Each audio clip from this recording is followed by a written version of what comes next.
me! It's me! Aimsey! It's me! Hello. It's me! Aimsey! Hello. Hello, lovelies. Hello, lovelies. How you doing? How you doing?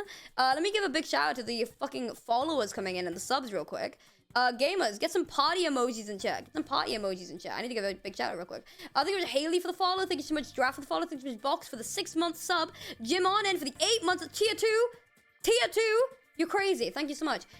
We've got Flash to the follow. We got Molly Gaybomb. Thank you for the 5 months. Confro with the year. Nikki with the 8 months at tier 2. What the heck, guys? We've got so much going in today. Thank you, gamers. I really appreciate them. Right. Chatters. Listen up. Today is an insane stream. Are we excited? Are we excited? Everyone. Everyone. Yes, the slugs are dating. Please, they're dating. They're married. This one is, I can't remember the name. Jeremy, I think. And this one is Simon. It's Jeremy and Simon. They're dating. Anyway, moving on. Okay. Everyone that's in chat right now. This is a very important thing that I'm about to say, okay? So I need you guys to get prepared. Today, everybody, we are going to be learning about the entirety of the FNAF lore. Now, what is really cool about what's happening today is I need to really quickly explain.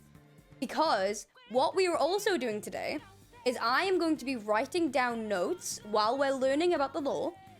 Because in a few weeks, when I'm back from TwitchCon, I am going to do my own stream telling you all about the lore while I am wearing a suit and a green screen, and it is going to be possibly the best stream ever made.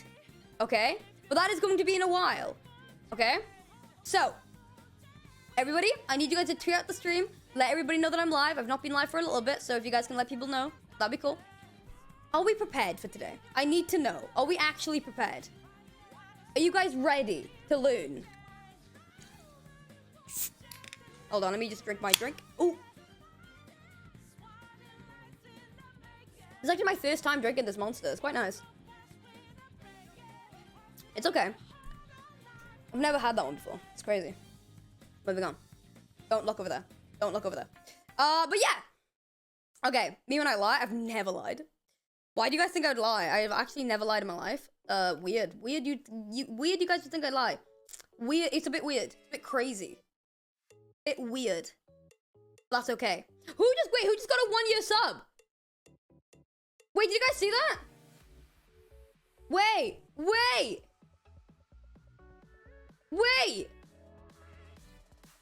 I just saw a 1-year sub. Oh, Lily's toasted. Oh my god, there's so many subs coming in today. Thank you. Chatters, I appreciate that. You guys are so cool. You guys are so cool. Okay, chatters, before we get into it, I'm gonna ask you the question. Are you ready? Oh. On a scale of 1 to 10, how are we all feeling today, everybody? Let me know in the chat. Let me know in the chat. How are we all feeling today? Yeah? We're doing okay? We're doing all right? We're doing okay? Pretty okay? All right. Now, everybody in the chat, also, I need to say, I'm very excited for today. I've been vibrating about this all day. But before we get into it, can I tell you guys a really funny story that happened today? And then we'll get into FNAF, okay? Can I tell you guys a really funny story? So basically, today, I went to London today, all right? Because my friend Katie, you guys know Katie's. My friend Katie is currently in the UK. And I wanted to take Katie on a trip to go see Buckingham Palace. Because Katie Katie likes being a little tourist, okay? Katie's a little American, and I wanted to go take Katie on a trip, you know? So we go to Buckingham Palace, right? We're having a good time. It is me, Gucky, Michaela, Ran, and Katie's. We are getting to Buckingham Palace, right? I need you guys to remember, do you guys know what day it is today? It's July July 4th, okay? If you guys don't know, that is an American holiday, okay? We are getting up to Buckingham Palace, right? We turn our heads, and there is an American guy, right? This random American guy screaming at the guards that work at Buckingham Palace, right? And all we hear is, you want to know where she is? She's stuck in a box. Happy 4th of July. Give Prince Charles my condolences.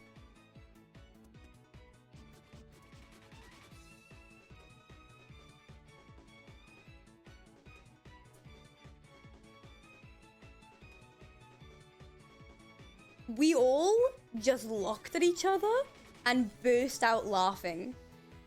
Because we were like, Lizzie, if you're watching this, I'm not making fun of you. I'm not making fun of you. I'm just retelling story. Hope that's okay. Yeah, no, it was crazy. It was crazy. He wasn't drunk. No, he was fully just patriotic. He was drunk on the freedom. He was drunk on... His pronouns were USA. Was it why you're looking down? Come on now. Come on. Come on. But no, his pronouns were USA, let me tell you that. It was crazy. Crazy. I was crazy once. They locked me in a room. Anyway. But yeah, no, it was wild. It was crazy. It was very interesting. But yeah, that's what my day was like. But yeah, no, today was a fun day. But now, the real thing is, also, okay, I have an issue. Every time I leave my house, if there is Donald Duck anywhere, I will buy it. Hold on, let me just show you guys something.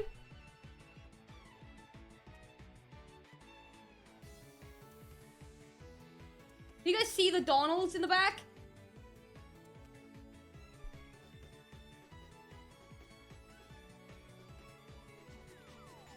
I have an obsession. I need to talk about it.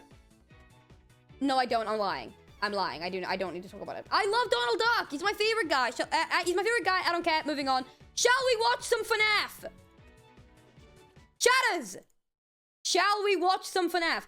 Everybody do me a favor. If you guys can tweet out the stream right now, I will even pose. Tweet out and let people know it's FNAF time. I even posed for you. That was so nice of me. I didn't have to do that. I didn't have to do that, but I still did that because I'm a really nice person. Thank you for the 5 gifted! Wait, Jamie, I'm writing you down. Hold on, Jamie. You're the highest gifter. You're the highest gifter, Jamie. Hold on. Jamie. How am I doing this so well? I did that so well, and I did that backwards. I'm incredible. Moving on. Let's watch some game theory. I don't know what that was. I'm so sorry. That is not the right thing. That is. Yippee! Okay. Are we ready? Everybody, are we ready? Everybody, are we ready? Seriously. Okay. We're starting. We're starting very soon. Hold on. Let me just move my follower over here. Okay. Ready? 5, 4, 3, 2, 1. If it wants to load. Today we end the torment. 19 books, 11 games, 8 whole years, all leading to this moment. The ultimate FNAF timeline is finally complete. The pieces are in place for us. Now all we have to do is put this story of tragedy, jealousy, and loss back together. Hello, Internet! Welcome to Game Theory, the show that feels like a kid revealing the class project that he's been working on all year. Except here, it's the class project that I've been working on for the past decade of my life. That is crazy, by the way. Like, this is... I feel so sorry for MatPat and everyone else who has dedicated so much time to the FNAF lore. Because there was a funny tweet, right? There was a funny tweet that I saw today. And the tweet basically said, it was something about the FNAF lore, right? And it was like, the FNAF lore is like, if you imagine playing Mario for 30 years, and you find out that in a coloring book, you haven't been defeating Bowser this entire time, but you've been defeating his cousin, Greg. And that's what FNAF lore is like. You find out the most random, intricate lore in the most random places, And that's what it's like. You imagine you're just coloring one day and you find out that Bowser was never Bowser all along. It was Greg. That's what FNAF lore is like. It's crazy. Anyway. One is big, my friends, and I gotta admit, kinda nervous. I haven't attempted a timeline video on this franchise since 2018. Back in the This is me with bubbling. This is literally me with bubbling. I'm sorry. I'll when stop pausing. Mike was the crying child, Afton coming back was actually a surprise, and Fazgoo wasn't a phrase I'd ever thought I'd have to utter. But since the last time I did something like this, we've had 3 more massive games, the death and revival of the FNAF movie, and more robot kids than you can shake a staff bot at. It is exhausting trying to keep track of this whole franchise, which honestly is why I'm here today. Wait, tag yourself? Wait, chat. Chat. Tag yourself. Who are you? I, personally, that's Henry, right? Or is that normal? Is that William before purple?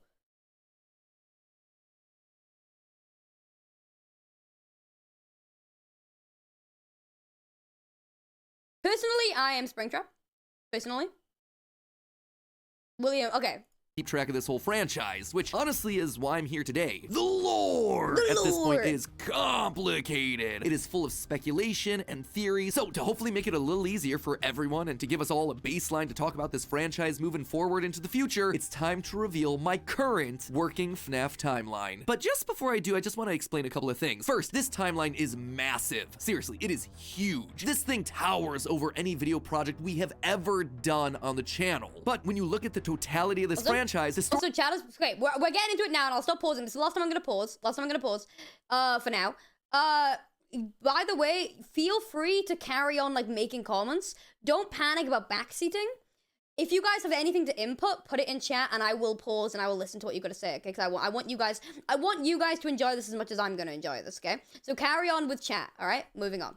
The story of FNAF really boils down to the story of one man, William Afton. His successes, his failures, his rise to becoming co-owner of one of the most successful restaurant franchises in the world, and his eventual fall to the monsters he helped to create, only to then be reborn in a new digital form later. That's why I've decided to split this timeline into 3 main chunks. The foundation of Freddy's, how the business started and how it came into being, the Afton era, William's decades-long murder spree, and post-Purple Guy. Basically modern FNAF. Everything that happens after the pizzeria simulator fire. And because there are lots of new big revelations in this thing that seemingly come out of nowhere, as well as just points I want to talk about further, I decided to dedicate 1 episode to each chunk. I originally wanted it to be one seamless continuous video, but it just felt incomplete without some sort of explanation at the end of each one. Once this whole thing's done, I promise I'm gonna merge all the narrative bits into one massive video so you can just skip my explanations. But for now, this just felt like the best, most satisfying, most complete way to do this. That being said, this is still about the story, the broad strokes of the franchise. So in order to make sure that you guys know that I'm not just pulling answers out of thin air, not only am I discussing some of the more controversial bits at the end of each chunk, we're also putting in a handy little graphic in the bottom left-hand corner of the screen, which will show thumbnails, video titles, books, and any other citations that we need throughout the video. Isn't it crazy how it's only been 2 minutes and we've had so much information given to us already? This is the first video. I know! Okay, everyone, are we ready? Okay, hold on, I'm reading a text. I'm putting my phone, guys, I'm putting my phone on Do Not Disturb. So let's hope nobody dies when this is happening. That's how much I want to be invested in this. I'm putting my phone on Do Not Disturb for this, everybody. Hold on.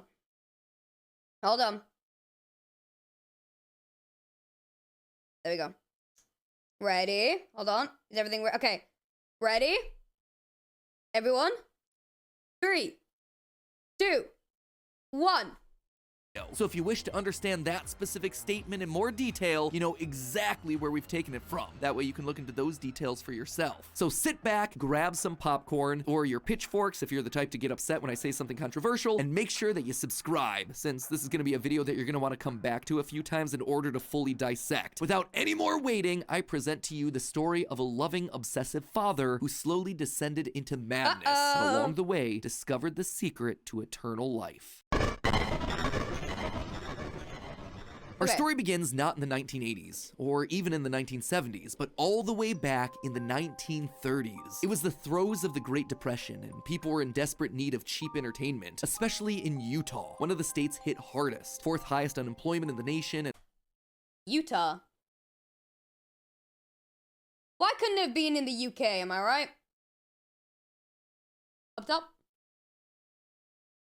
No? Okay. full of transients. People looking for work in Salt Lake, finding none, and ultimately moving on to find their fortunes out in California. People were tired and they were hungry, but as they traveled, there was one thing that could lift their spirits. A simple roadside attraction called Fredbear's Singin' Show. The ads were plastered all over town, featuring an animated bear drawn in the popular pie-eyed Aww. cartoon style for characters at the time. He resembled cartoons like Mickey Mouse, Felix the Cat, Betty Boop. It immediately said that this, Fredbear's, was a place where you could bring the family. And the price, honestly, couldn't be beat. For 50 cents, you could get food and entertainment as you watched the local trained real-life dancing bear perform on stage. No. Normally, you only got to see dancing bears at large traveling circuses like Barnum and Bailey, where the tickets would go for about $1. That's $1 without food. But this was a smaller show, like the type from the Vaughn brothers or the Robbins brothers, where tickets would sell for just a mere 50 cents. Watching that bear do tricks on stage brought a glimmer of joy at a time when so much was wrong with the world. The simple show would go on for years, bringing happiness to hundreds of travelers passing through looking for a quick meal. But it left a permanent impression on one little boy, capturing his imagination in a way that nothing else had. One little boy named Billy. That was his nickname at least, but his parents liked to call him William Afton.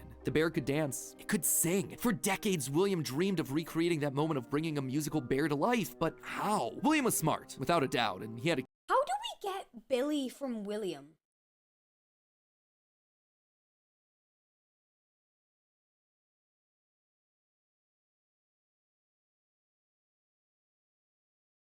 It's the same Billiam? That makes no sense. There are some names that I just don't understand how that's the shortened like, you know, like Richard's nickname is Dick. If your name is Richard, you can have a nickname that's like Dick.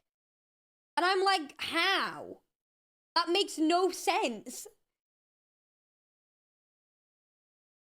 Anyway, sorry. Thank you for the sub, by the way. a keen mind for business, but he wasn't the most creative. How do you make a singing, dancing bear come to life? The best he could do was using rudimentary costumes. William was inspired by the work of Walt Disney, who throughout the 50s and 60s was pioneering the use of mascot suits throughout his theme park. The big innovation? Suits with 5 fingers. This allowed the performers wearing the suits to use their natural arms and hands to interact with the guests, as opposed to the older models where the arms would just hang limply by their sides. Finally, with a simple mascot suit, he would be able to realize his childhood dream. He would be able to bring Fredbear to life. To appeal to the kids, and for copyright reasons, he changed Fredbear from a realistic brown animal to a cartoonish yellow bear with a purple hat and bow tie. But feeling like one character wasn't enough, he added another friend, a yellow rabbit with a purple vest and matching tie named Bonnie the Bunny. While Fredbear was certainly his first love, Bonnie was extra special because that was his. It was an original character that he had created from scratch. And I do mean scratch. William's hand-sewn costumes were rough with seams and stitches visibly showing, but it was the best that he could do. And you know what? It was just enough. Bonnie and Fredbear would perform on stage to small but enthusiastic crowds. Finally, he was able to deliver fantasy and fun to all the kids, delighting and inspiring them in the exact way that he had been delighted and inspired so many years ago. And things could have ended there. That could have been the end to his story. It could have been perfect had it not been for one thing. Other people saw the success of his idea and they wanted in. Enter Chica's Party World, a rival restaurant starring performing animal characters. His idea, except they did it better. William may have been the first, but obviously he wasn't the best. It hurt the prideful William Afton to admit it, but this restaurant was able to do the thing that he always wanted to do: make the animals actually come to life. All of the performers in this restaurant were robots, simple metal skeletons that were powered by battery packs, but all of them able to freely turn and talk and dance on their own, no human required. It was like magic that came from the mind of a brilliant creator named Henry Emily. This Henry, in some small way, had been able to harness the power of life itself. Afton admired him. He was jealous, to be sure, but he also looked upon this man with awe. Off to one side of Chica's Party World was a small cabaret stage featuring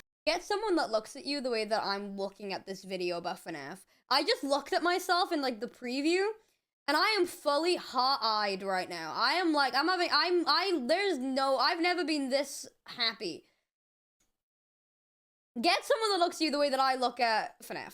Featuring an elephant magician. On the other, a hippo known to ramble on and on. That one was more of a joke for the parents, but it was the main stage that was for the kids. A rocking band of characters featuring a yellow chicken thing with a southern drawl named Chica, backed by a band of other country-themed characters, including a pig with a banjo, an upbeat frog from the local swimming hole, and a brown bear with a heavy southern accent. Wait. A bear? But bears were his animals. Why not a cow or a horse? Something to fit the country theme a bit better. A horse? Why'd it have to be a bear? And adding insult to injury, they had the nerve to call this thing Ned Bear, No. a direct copy of his own Fred Bear. No. Whoops, that's gonna leave a mark. No, that was not okay. Afton's jealous admiration turned to hardened bitterness. girls are A bitterness that would only grow over the next couple of years as families continued to choose Chica's party world over Fredbear's. William would just go. couldn't compete with the appeal I would of the go to robots. Chica's, I'm Eventually, sorry. his restaurant would go bankrupt, only to get bailed out by, of course, Henry Emily. Another insult, another humiliation that William wouldn't soon forget. 1979. Despite being bitter, Afton couldn't deny that what came next was a period of massive success and expansion. With the two franchises now merged into one, it was the best of both worlds. Afton's ideas with Henry's robotic expertise. The two men decided to launch under a new name, Fredbear's Family Diner, a pizza chain that would eventually come to feature a mix of humans in performing suits as well as on-stage animatronics. They decided to stick with Fredbear as the headliner, considering the yellow bear was easily identifiable as a brand and because he was the original performing animal mascot. Afton appreciated that. This new restaurant would also see a mix of characters as the two franchises merged into one, with Pig Patch and Happy Frog performing right alongside Fredbear and Bonnie. And as part of this one big Fredbear family, they even got themselves official merch that were released, ranging from masks to magnets. I'd buy them. Crappy Mr. Hippo fridge magnet? We just played this. We just That played said, not this. all the characters were winners. The reception to some characters was just mediocre, so they faded away into the dumpster, storage units, and retro budget tech stores of lost nostalgia, waiting for their chance to step back into the limelight if and when a headliner went out of commission. Others, though, would fare much better, like a new Pirate Fox, as well as a blue guitar-playing variant of the yellow Bonnie Bunny. Ultimately, the franchise would get so big, it would spawn its own cartoon show, Fredbear and Friends. Business was booming. In the end, Fredbear and Bonnie's popularity would be so strong that they would be able to support the Fredbear's Family Diner franchise all on their own, while also spinning off a new sister location dedicated to their friends. In 1983, Freddy Fazbear's Pizza launched, giving a dedicated home to all this new supporting cast of characters. Chica the Chicken, Bonnie the Blue Bunny, Foxy the Pirate, and of course the headliner, a brown Freddy Fazbear. Business was good, and Afton was happy, mostly. It did bother him that the one original character that he created, the one that he himself played, Golden Bonnie, got passed over for inclusion in that cartoon show. The only character in the roster of regulars to get ignored for the show, but other than that, things were going smoothly. He had himself a wife, 2 sons, a daughter, he had a thriving business, and best of all, he was able to learn the craft of robotics from the man that he both loved and hated, Henry. Enemies to Together, they were lovers. constantly pushing the limits of what these characters could do. Because it was quick and easy, new characters introduced into the roster would be given a simple hand-sewn suit with 5 fingers that any performer could wear. Eventually, Henry would design one of his signature animatronics for that character, utilizing a divided mouth with either a hinged or sliding jaw design. This was the first generation of animatronics. But why stop there? Afton had big ideas. What if the animatronics weren't just locked to the stage, but could freely roam the restaurant and interact with the kids? What if his mascot suits could become animatronics? What if you could use more than just rigid metallic skeletons? Why not experiment with tubes and wires that would give the animatronics fluidity and flexibility while still providing structure? The possibilities for this technology were endless. Afton fell in love with robotics. He had started with a dream of bringing one simple singing bear to life, but with robots, he had stumbled across the tools that gave him the ability to control life itself. And thanks to Henry, he was practically speedrunning his way to an engineering degree. And while William wouldn't admit it out loud, one other thing that kept pushing him forward was the desire to beat his former rival, to prove himself smarter and more capable, to surpass the man who everyone else considered to be a visionary genius. But pride cometh before the fall, and tragedy was about to strike. Okay, so that brings us to the end of part 1 of the story. That said, at the end of each of these chunks, chunks, I want to break down some of the logical leaps that I made, since the more narrative format doesn't give me much of a chance to justify a lot of the big decisions. And admittedly, there are some large leaps in here. Let's just start off with Fredbear's Singin' Show, shall we? We know, based on the retro poster that was hidden in Security Breach, that at least at one point, Fredbear was an actual bear. And like I called out in that narrative segment, dancing bear shows were a real form of entertainment. The only problem is that, timing-wise, none of our main characters would be the people in charge of that business in the 30s and a series of pizza restaurants in the 80s without him just being extremely old. Best case scenario, if Afton's running the Singin' Show when he's 18, that still puts him at nearly 70 when the first pizzeria opens and his murder spree begins. That just doesn't make a lot of logical sense because he doesn't become immortal until his first death in Springtrap. I really like how he's explaining. You get what I mean? I love how he's explaining his theory, like, and the things he's pieced together, and he's going through it all. I really like that because it gives you more of a kind of like, you don't need to go off of just what he's saying. He's giving you the reasons. That is cool. I really like that. That's why I suspect that Fredbear's Singin' Show was either a family business that Afton then carried on to a new generation. Because that makes so much sense, right? Like the fact that he explained why it wouldn't have worked if they owned it because of like technicality, and that is such a good segue as if William was just somebody who liked it. Very cool.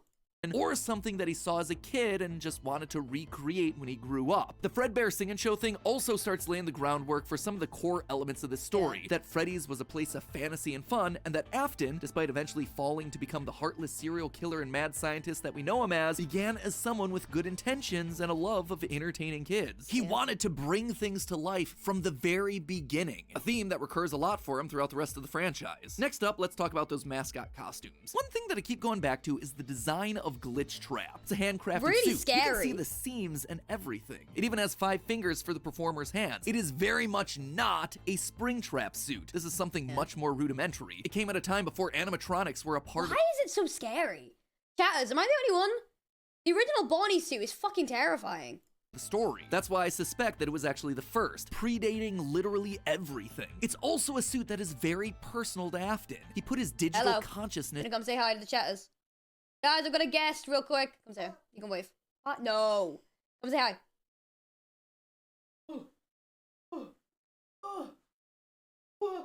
Michaela's here.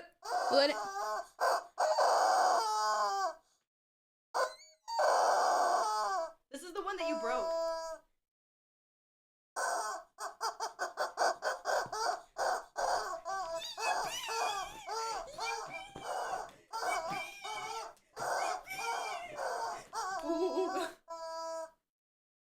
Quite done? Chatters. You quite done? Chatters. I just woke up from like a slight nap because I napped on your floor. Go back to napping. Go back to sleep. No. Go back to sleep. Well, no. Leave me alone. Let me learn FNAF. Can I jump scare you? No. I'm learning FNAF. Game theory. In that form. You can't it's his hear anything. personal avatar. It's the way that he sees himself. There's also a whole separate discussion to be had here about the habits and rituals of serial killers. So the fact that he's choosing to lure kids and kill them in this particular suit actually says a lot about his emotional attachment to it. So while Fredbear seems to have started as someone else— Great. It was the uncomfortable.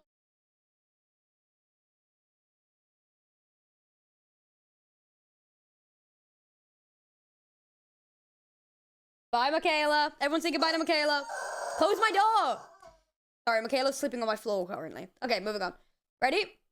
else's creation, Golden Bonnie was uniquely Williams, giving him a personal connection. And that's not all. In this whole franchise, only one set of characters have themselves closed. What do you think I said? What does cracked mean? No, close it.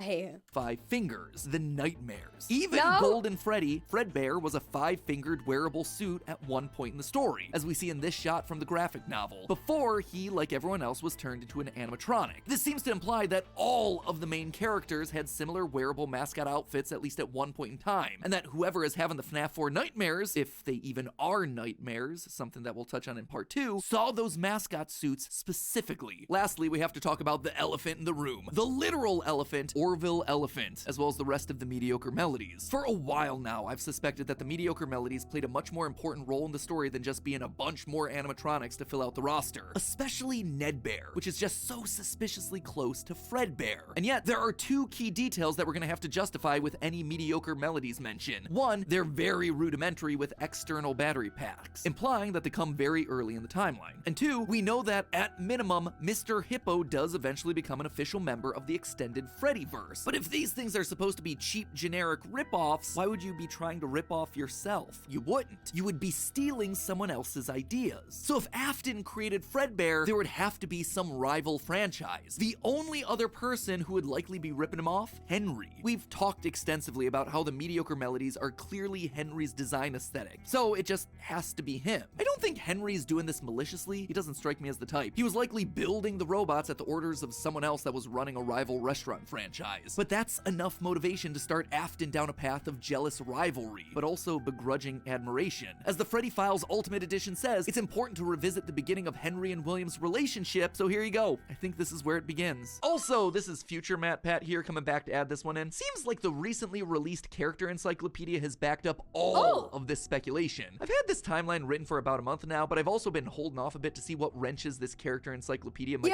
throw into it. And on this particular point, I gotta say, it seems like we might actually have nailed it. They actively call out the suspicious similarities to the main Fredbear crew. Quote from one of the pages: Ned Bear looks like an imitation, altered just enough to avoid copyright issues. I don't know about you, but that seems to imply that we were right on the money. Knowing all of this, at one point the franchises had to have merged. That's really the only way that you get Mr. Hippo from the rival franchise as part of the Fazbear crew. This also mirrors a lot of what happened in the real-life history of Chuck E. Cheese, with two rival restaurants, each with their own casts of characters, merging to become one unified brand. Again, we've gone into that in detail with other videos, just wanted to remind you all of that here. Wait, are these real? Are these real animatronics?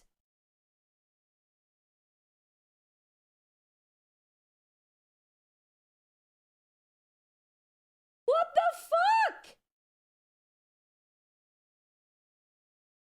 What?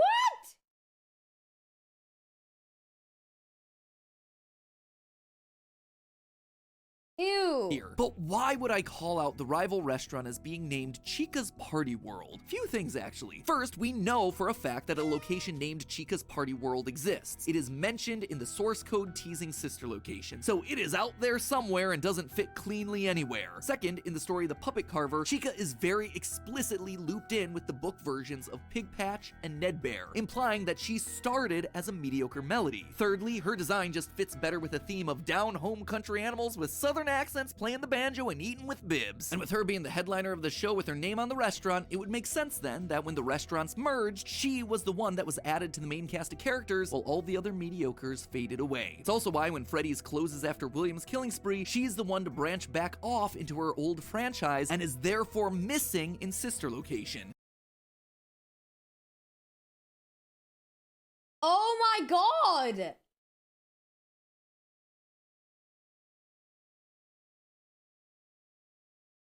That makes so much sense!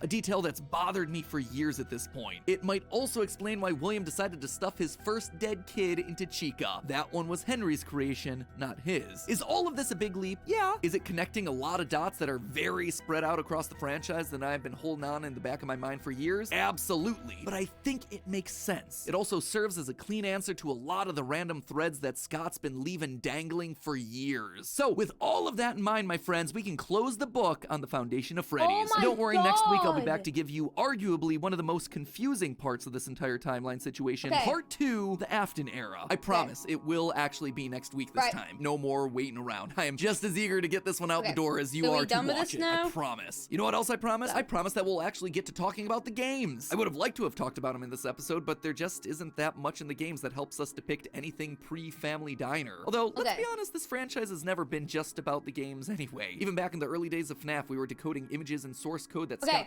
So, what we've learned now, what we've learned so far, right? Chatters, get some hums in chat. So what we've learned is, William was a kid who went to those shows with the bears, with the real life bears, he was like, I want to make my own little guy. And he saw, you know, little Fred Bear came to life, but no, Henry Emily, the cheeky, also had a little bear. Ned Bear. Anyway, that doesn't matter. There was a place called Chica's party place. Chica's little Chica having a Chica time. Henry and William decided to, they team up. Animatronics group together. BFFs for the lifeies. Lifeies for the lifeies. But William is still like, I like you being my business partner, but I'm gonna overthrow you. But I business partners, I'm gonna overthrow you. Fuck you. Rah. And now we're about to learn more. Moving on. Next go! Hello, Internet! Welcome to Hello, Internet! Game Theory, and officially page 7 of the FNAF timeline script. Last time we covered the origins of Freddy's. We talked about William Afton's childhood dream. Guys, are we ready? Are we ready for this one, by the way? Yeah? Okay.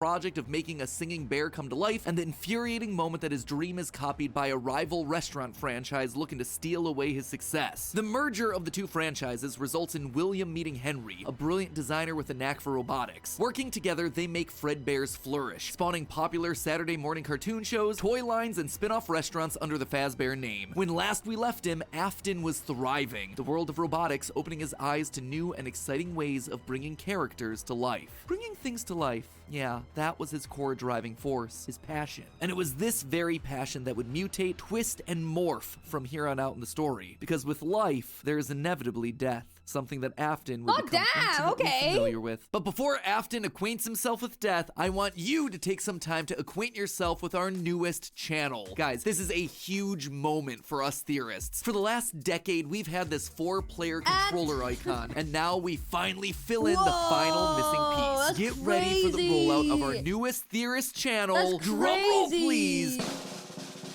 Style Theory, where we're looking at the science, math, psychology, history, and mystery of the way you look, your clothing, fashion trends, hygiene, and makeup. Now, I know that theorizing about style might sound weird at first, but hear me out. I grew up not understanding style or fashion at all. Admittedly, I was a bit of a hot mess, blissfully ignorant to the impact that style has over your life and how the world treats you. But over time, by educating myself on the ins and outs of the fashion industry, I was better able to achieve my true self and find my own sense of personal style.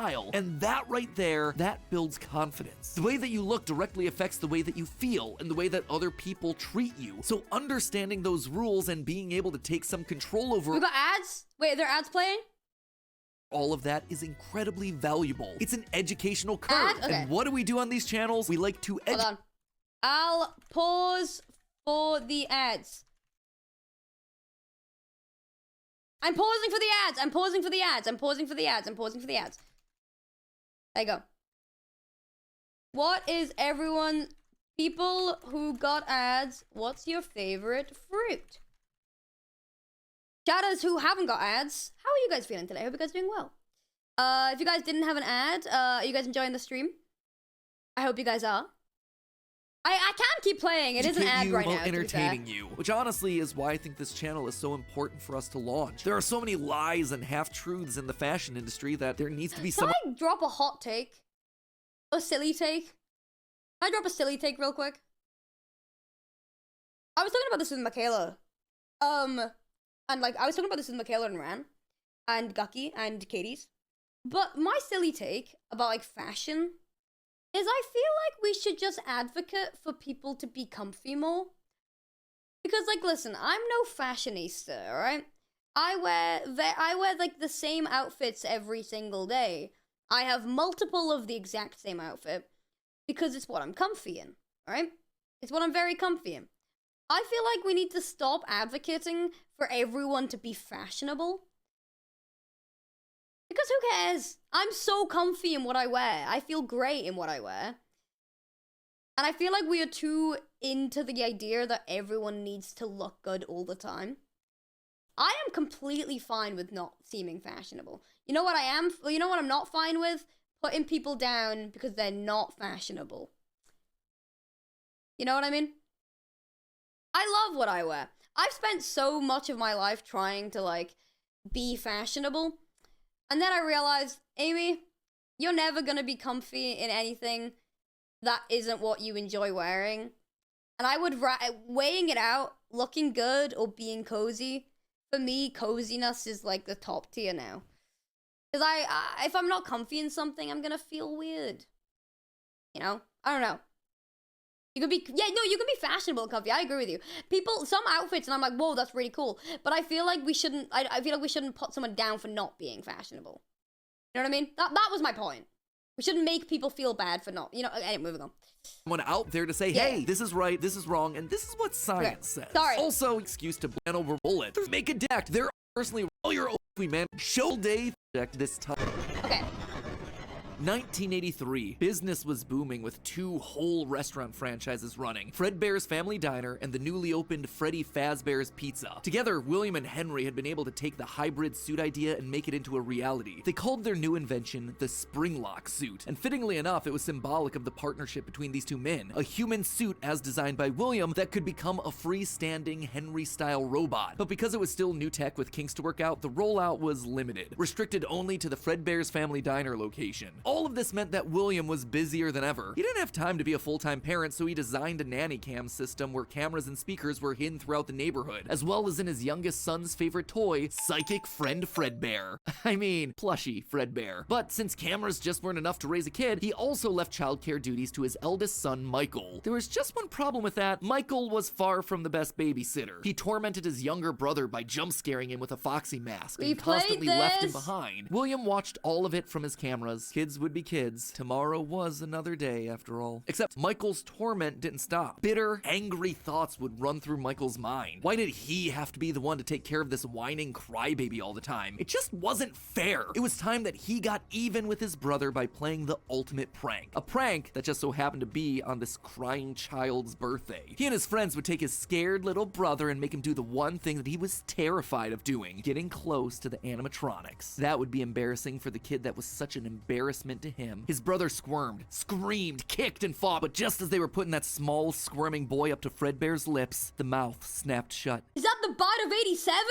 The sensitive spring locks inside the body had been triggered by the boy's movements, and they'd immediately clamped down. The wriggling stopped. The boy went limp, but it was just a prank. It was meant to be funny. The boy was taken to the hospital and was immediately given an IV. Flowers and pills filled the nightstand next to his hospital bed, but the damage was too severe. He couldn't recover. As the younger brother's consciousness began to fade, he could hear Michael's last words, a small and flimsy apology. But his father, Williams, through the voice of the Fredbear plush, were a firm and committed promise to a dying son. You're broken. I will put you back together. This would not be the end. No matter what, William's son would live again. It would just take time. Time that, right now, he just didn't have. His young son's heart flatlined as the boy faded into the inky unknown of the afterlife. In the aftermath of the tragedy, changes started happening around the restaurants. Kids were now required to wear security wristbands to prevent anyone from getting outside without parental permission. Any kid who approached the exit without permission would have to answer to the security puppet, a marionette on strings that could fly around on rails across the restaurant to stop kids in their tracks. It was William's idea, inspired by Michael constantly leaving the restaurant without his brother. In the wake of Fredbear's Springlock failure, all the hybrid suits were getting retired, locked away at the nearby Freddy Fazbear location. It was yet another tough pill to swallow after all the hard work that he and Henry had put into them. William would eventually bury the boy's small body in a remote location out in the woods right alongside his drive into and out of work every day. The death of this little boy sent the family spiraling. His wife, crippled with grief, was so distraught that all she could do was sit and watch TV. But his son Michael was far worse, complaining of seeing hallucinations of a golden bear standing outside of his window. The boy was so racked with guilt that he was convinced that he was being haunted by the ghost of his brother stuck inside the suit that took his life. The Kind of deserved it. suit's three-toed feet digging into the wet earth. The words, "It's me," ringing through Michael's ears. Some nights, Michael would even go so far as to break out of his room to check the gravesite and ensure that his brother was still there. As for William himself, he disappeared into his work and his drinks. Junior's, the local bar, wasn't far from his son's gravesite. He found himself going there more and more frequently, spending longer and longer amounts of time there. The bar gave him a place to think, to remember, to reflect and stew on how Henry had stolen his idea for an an animal-themed restaurant. How they'd cut I'm joking, his character out joking. of the cartoon when everyone else It's was just a there. kid. How Henry had humiliated him by buying him out of bankruptcy. And now there was his son. Henry had taken his Poor son from crying him. The child. robotic part was the part that failed after all. William ordered one more drink, but it was one too many. The bar turned him out and told him to go home. But William didn't go home. Drunk and angry, William raced back to the restaurant to give Henry a piece of his mind, only to find someone else waiting. Henry's daughter, Charlie, locked outside of the building, bullies laughing at her through the window. Fine, some other problem to fix. But then Afton got an idea. A beautifully awful idea. This was his chance to get back at the man that had humiliated him all those years ago. Henry had killed his business, and now Henry's robotic suit had killed his son. It was time for William to do some killing of his own. Let Henry feel what it's like to have something you love get ripped away. While parties continued inside the walls of the pizzeria, William attacked Charlie in the back alley. It felt good. He felt free. The years of resentment and bitterness trapped in his heart finally released in a moment of pure unapologetic evil. He would make Henry hurt like he hurts. And in that moment, William became a killer. He dropped Charlie's lifeless body and drove home, forced to confront his family problems later that night, appalled, but also a little excited by what he had just done. Charlie's death would remain on the books as a random act of violence. And though Henry had suspicions about William, there was no physical evidence, nothing that could link him back to the crime. In the weeks that followed, Fredbear's Family Diner would close for good. 2 high-profile deaths around the restaurant with 2 grieving owners in such a short period of time was just too much bad press to handle. Besides, Freddy Fazbear's was still open, and it was the newer restaurant anyway. All the equipment from the diner, including the old yellow suits and security puppet, would get retired to that location, and there they would sit for 2 uneventful years. The rest of 1983 and 1984 were spent quietly grieving. Freddy Fazbear's Pizza and the new cast of characters were a hit. Tragic memories of their yellow predecessors quickly faded. Afton kept a low profile and buried himself in work and research, quickly reaching Henry's level of engineering and even surpassing him. And while Henry slowed down to grieve, Afton kept going, even starting his own company, Afton Robotics, for all those pet. Listen, grief works in very interesting ways. Some people decide to take time off work. Other people create killer animatronics. Who am I to judge?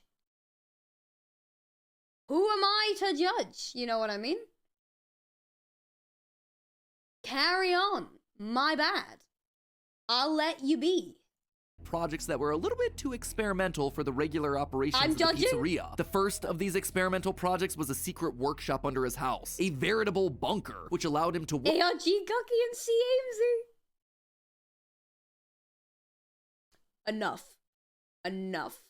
Work while still monitoring his kids via hidden security cameras. 1983. A passcode that served as a constant reminder of why the cameras were so important, why he was down there in the first place. This was all to fulfill the promise that he had made to his son, right? I will put you back together. This was for him. All for him. Right? But cameras weren't enough. He needed to solve the runaway Michael problem. He had to keep him in the house. He couldn't have another one of his kids wind up dead inside of an animatronic suit. So why not run a little experiment on Michael? You see, all this work with Henry had gotten Afton to start learning more about life, robots, the human mind, and what a fallible machine we as humans were. Our reality is so easy to manipulate with a few sensory deceptions. Deceptions like sound. With just a few sounds, he had discovered that he could alter a person's vision. He could transform blank, smooth plastic robots into lumbering, twisted nightmares. Nightmares far scarier than he could create with actual material. This is still one of the scariest games that I've played.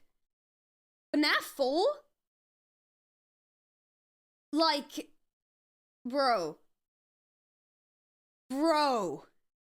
It's, They would appear organic, rotting, Look at them. putrid, terrifying. These would be his means of keeping his son Michael in the house where he belonged. Was it extreme? Maybe. But then again, this was the boy who had killed his son. He would make him sorry. And so Michael would grow up not only dealing with the memories of his own guilt, the hospital room, the pills, the flowers, the death of his brother, but also facing literal nightmares, illusions created by sound. Michael would never forget these either. Years later, as a security guard, he would still draw pictures of them inside of his logbook. But all of these extra projects meant that his home life suffered even more. He was an absent father and a non-existent husband, leaving his wife cold and alone. Why do you hide inside your walls when there is music in my halls? All I see is an empty room, no more joy, an empty tune. Bro, if I heard that coming from someone's room at like 3 in the morning, no. There is something about nursery rhymes that really irk me. I've explained this before, right? I don't know if anyone else gets this in chat, but horror, when it's based off of children or like children's things, really freaks me out. It's the one genre of horror I struggle with. Because when people like contort, like in a good, like it's a good horror genre, I just can't watch it. Like when people contort like child toys, children themed horror, like these kind of stuff, like like this kind of stuff. No, it really gets me. Nursery rhymes, oh man. And despite her repeated demands that he leave his office Dolls, and engage yeah. with the family, he refused time and time again, leaving her no choice but to leave. You burned down my house. Oh, you call that a house? It was like a morgue in there. You need to see your son. The baby isn't mine. Well, how's this? I'm keeping the diamond ring. And through it all, there was one lingering feeling. William wasn't done. He had gotten a taste of what it felt like to be unleashed. What it felt like Yeah, that's what it is. It's because it's the false sense of security. It's the false sense of security of something being safe, and something being something safe that you've had through childhood being contorted into something that is terrifying. It's scary. be free. Charlie's murder had unlocked something in him, and he wanted more. June 26th, 1985. Putting on the golden Bonnie suit, he lured children one by one to the back room of the pizzeria when no one was looking. At first, he was cautious. He would lure them with promises of cake and cookies. He told them that their dog had died. He would ask for help with homework. Susie was the first. You played that? Never truly forget your first. I was the first. I have seen everything. But where to hide the bodies? He couldn't sneak out. Someone would see him. He had to hide them in a place where they'd never be found and where they'd never leave the building. They had to be stuffed inside of the suits. No one maintained those things anyway except for him. And so Susie would go into Chica. Fritz, Jeremy, and Gabriel would come next, but it was easy. It was too easy. And with each little life he snuffed out, his lies got bigger. Their house was burning. They're just being kidnapped. Until the last one where all pretense was off. He let himself get violent. Too violent. I'll just wait for him after school, throw a bag over his head, hit him with a shovel, and drag him into the back of my car. The body of Cassidy was far more bloody and broken than any of the others. He'd let himself go too far. That one he shouldn't have killed. With no more active animatronics left, he shoved the body into the one suit that remained backstage. The long-forgotten yellow Fredbear, now broken and discolored with age. Broken, like Cassidy was broken, like his son was broken. Newspapers reported on this disappearance, naming the whole thing the missing children's incident. Police would even charge William with the crimes after finding security footage of the golden mascot suit luring kids to the back, but they couldn't convict him. They had no bodies, and his face had been hidden behind the mascot suit the entire time. What they had was circumstantial at best, and so he walked away a free man. But Henry knew the truth. In these murders, he saw his daughter Charlie all over again. So he threw Afton out of the company and shuttered the doors to the old pizzeria. Henry would keep the franchise quiet for 2 years. This would not happen again. This could not happen again. How could he protect the kids? Finally, he developed a solution. He would implement an even more extreme security system in the form of new animatronics. Toy animatronics, inspired by the toys that they had been selling years ago. But these guys, these were special. They were a new breed of robot with facial recognition abilities. But most importantly, they're all tied into some kind of criminal database so they can detect a predator a mile away. All the original animatronics, now withered with age, were moved to the new location. With a plan in place, it was time to try once more. The year was 1987, and the new and improved Freddy Fazbear's Pizza was making headlines in local newspapers. Headlines that just so happened to catch the attention of William Afton. Freddy's was back, and without him, that was his idea, his character. Henry was, yet again, trying to cut him out of the picture. No. As long as these restaurants stayed open, William would always come back. Then he noticed the phone number to apply at the bottom of the article. $100 a week to apply call. Afton would go back, not as an owner or co-founder. He would go back in the one place that they would least suspect him, a lowly day shift security guard. And there it was, buried in the back of parts and services. But I thought we played as Mike. Oh, we're gonna find out. We're gonna find out his reasoning. Mixed in with the old withered animatronics was the golden rabbit. With the yellow security badge still on his chest, he used his crank to pull open the spring locks. It was time for Bonnie to give an encore performance. no, yeah, no, wait, no, I'm an One of the idiot. suits, we had a spare in the back, a yellow one. Someone used it.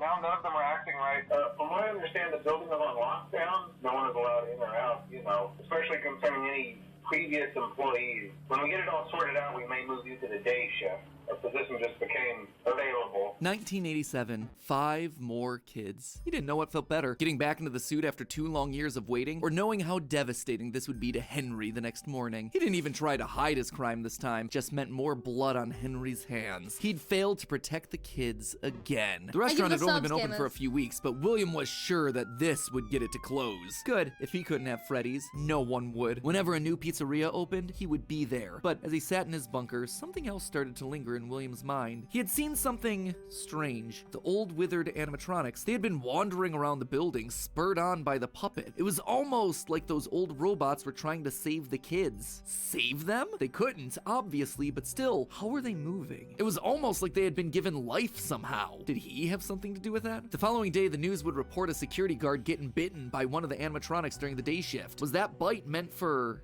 him? William's curiosity was stronger now than his bloodlust. He had to learn more, but how? There was no way he'd ever be able to get inside another Freddy's pizzeria. Heck, there was practically no way a Freddy's would ever open again. He needed to create something new, something brand new. He needed to create his own pizzeria. Due to the massive success, and even more so the unfortunate closing of Freddy Fazbear's Pizza, it was clear that the stage was set, no pun intended, for another contender in children's entertainment. Circus Baby's Pizza World. This would be the place where he could continue his work. No longer just murdering, experimenting. He needed more kids, and he needed them alive. And knowing that he couldn't show his face on the restaurant floor, he needed a way of remotely capturing his victims and preserving them for his work. With that goal in mind, he designed a new breed of animatronic. Their endoskeletons fluid and flexible. He equipped...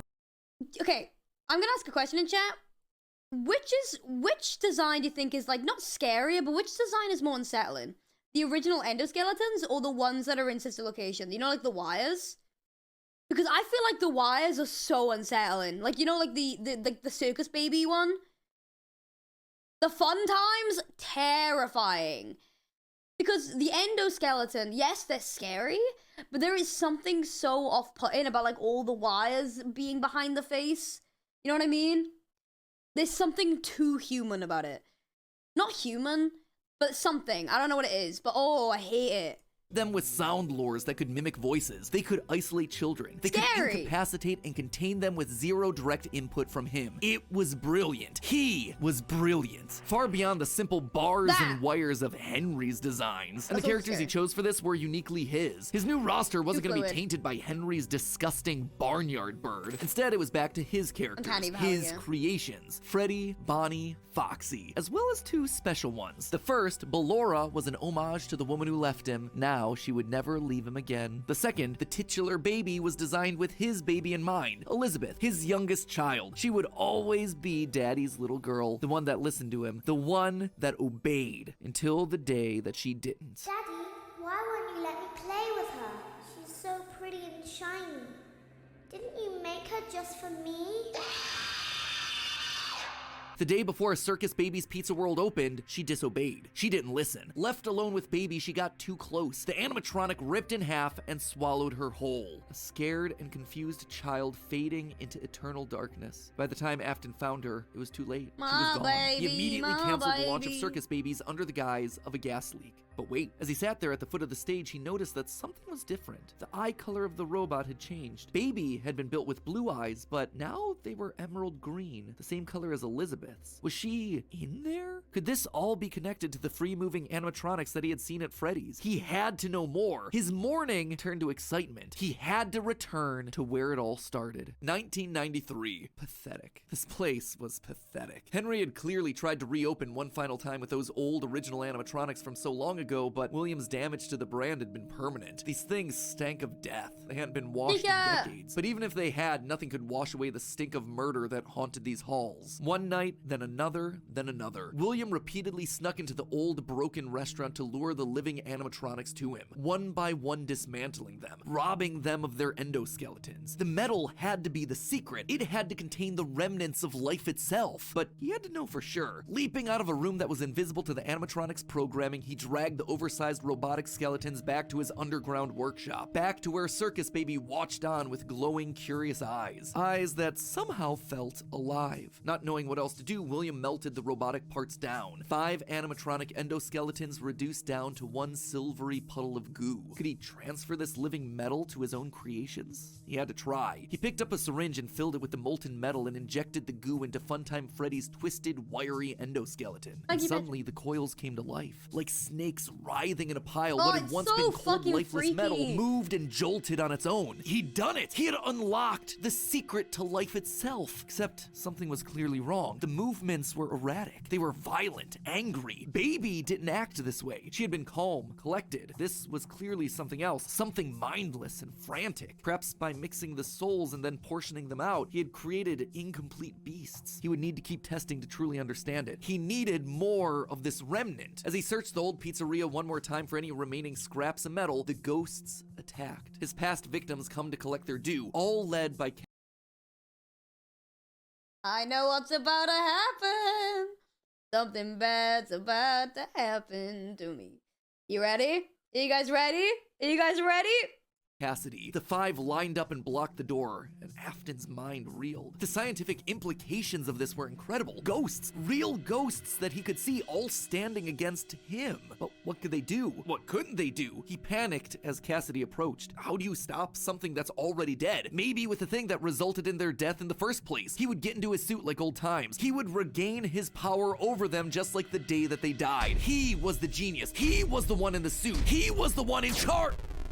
The spring lock snapped into place. Maybe it was his frantic movements. Maybe it was the leaky abandoned restaurant. Maybe it was just fate coming to collect its due. He didn't know. The only thing he did know was that his brain was suddenly filled with searing white-hot pain as hundreds of metallic pins and gears stabbed into his body from all sides. All he could do was collapse, blood slowly oozing out of the suit and pooling onto the floor around him. It couldn't end like this. It wouldn't end like this. His work was unfinished. Unable to move, his only option was to survive, to live, to keep living. It took days lying in his own blood, but eventually someone found him, a security guard making a normal report. When he saw the animatronics torn apart in the middle of the party room floor, it caused him to file an immediate report of a break-in. An owner would have to come in and claim the damage, and who else would it be other than Henry? Hope jumped in Afton's heart. Henry would see him. They were partners after all. He would be the one to help save him, to get him out of this suit, to relieve him from this tremendous pain. Henry entered the secret room. His eyes fell on Afton sitting there in the pool of red, and Henry, saying nothing, turned and walked away. Karma is my boyfriend! Oh my god! Henry really said L plus ratio, plus you're bleeding out on the floor, plus fuck you, this is for killing my daughter. God damn! This is just to inform all employees that due to budget restrictions, the previously mentioned safe rooms are being sealed at most locations, including this one. Nothing is being taken out beforehand, so if you left anything inside, then it's your own fault. Management also requests that this room not be mentioned to family, friends, or insurance representatives. And so there Afton would sit, hanging on for 30 years, trapped behind the walls with an iron will that refused to die. Bro. End of this part. I say this part because it's not officially the end of the Afton era just yet, but this just felt like a really solid stopping point, and the episode has gone on forever. Okay, so most of this is things that we already knew. I've been live for an hour already? Chat, we've been live for an hour!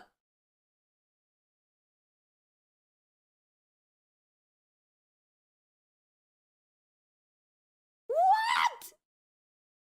Fucking Christ! Okay. Stuff that's been established and re-established time and time again by the games. That said, there are 2 things that I absolutely have to address. The first and biggest is the placement of Sister Location, or more specifically, Elizabeth's death. To me, evidence in game seems to suggest that it was meant to come before the crying child's death in 1983. The biggest clue to this is that the crying child saw something. Remember what you saw is the phrase that's repeated over and over again by psychic friend Fredbear, aka William Afton speaking through a walkie-talkie in the Fredbear plush Mushy's stomach. But what did he see? Well, I think we can tell based on how the nightmare animatronics are visualized. They have mouths in their stomachs, just like Baby ripping in half at the waist to swallow a kid. There's also the empty girl's room, one presumably left behind by a dead sister. And lastly, it explains why he's scared, and more specifically why Afton wants him scared. He needs his kids to stay away from the animatronics. He doesn't want them getting too close, because the last time one of his kids got too close to a robot, his daughter died. That's then why he sets up the nightmares, to scare both Mike and the crying child away from the animatronics from that point forward. That's why books like the Character Encyclopedia outright suggest that we play as the crying child in FNAF 4. That's why he has a nanny cam following the crying child everywhere, so he can keep tabs on his kids when they're out of his sight. He can't let another Elizabeth situation happen. The death of Elizabeth also gives William Afton extra motivation for killing. He's a grieving father. His daughter was taken away from him, so Charlie should die as well. He's lashing out at the world after losing his kids. And again, we know that at least one of his children had to have died prior to Charlie's death, based on the mound of dirt that we see in Midnight Motorist. It also allows circus babies to open and close earlier in the timeline, which is how you wind up with Funtime Foxy appearing as Mangle in the FNAF 2 location. Basically, Elizabeth dying first has everything it needs to fit, except for the most important thing, the murder weapon. Why would Afton be building an animatronic with a giant claw in its stomach so early in the timeline? At this point, he just has no motive. It just doesn't make sense prior to 1983. At this point in the story, he hasn't killed anyone, and we know for a fact that the missing children's incident is 1985. So Elizabeth's death coming before any of those events just doesn't work, hence why I placed it where I did in the narrative timeline. Afton's death here is also a bit tricky. We know that he returned to the FNAF 1 location to break down the original animatronics in order to harvest their remnant. We know that he melts down 5 things to become one thing. Candy Cadet makes that very clear. So the 5 things are the 5 endoskeletons from the various animatronics. That would be totally fine if it weren't for one huge problem. On his 5th visit to the pizzeria, Afton gets spring locked. So either the 5 becoming 1 starts in 1993, but then finishes 30 years later when he reemerges from the wall to add the last endoskeleton to his pile, or he's had himself some reason to return to the original location after harvesting all the stuff that he can. It's not ideal, but it's the one angle that makes the most sense. And with that, this next chapter comes to a close, thereby leaving us with 5 more games to cover and another 40 plus years of Fazbear history to recap.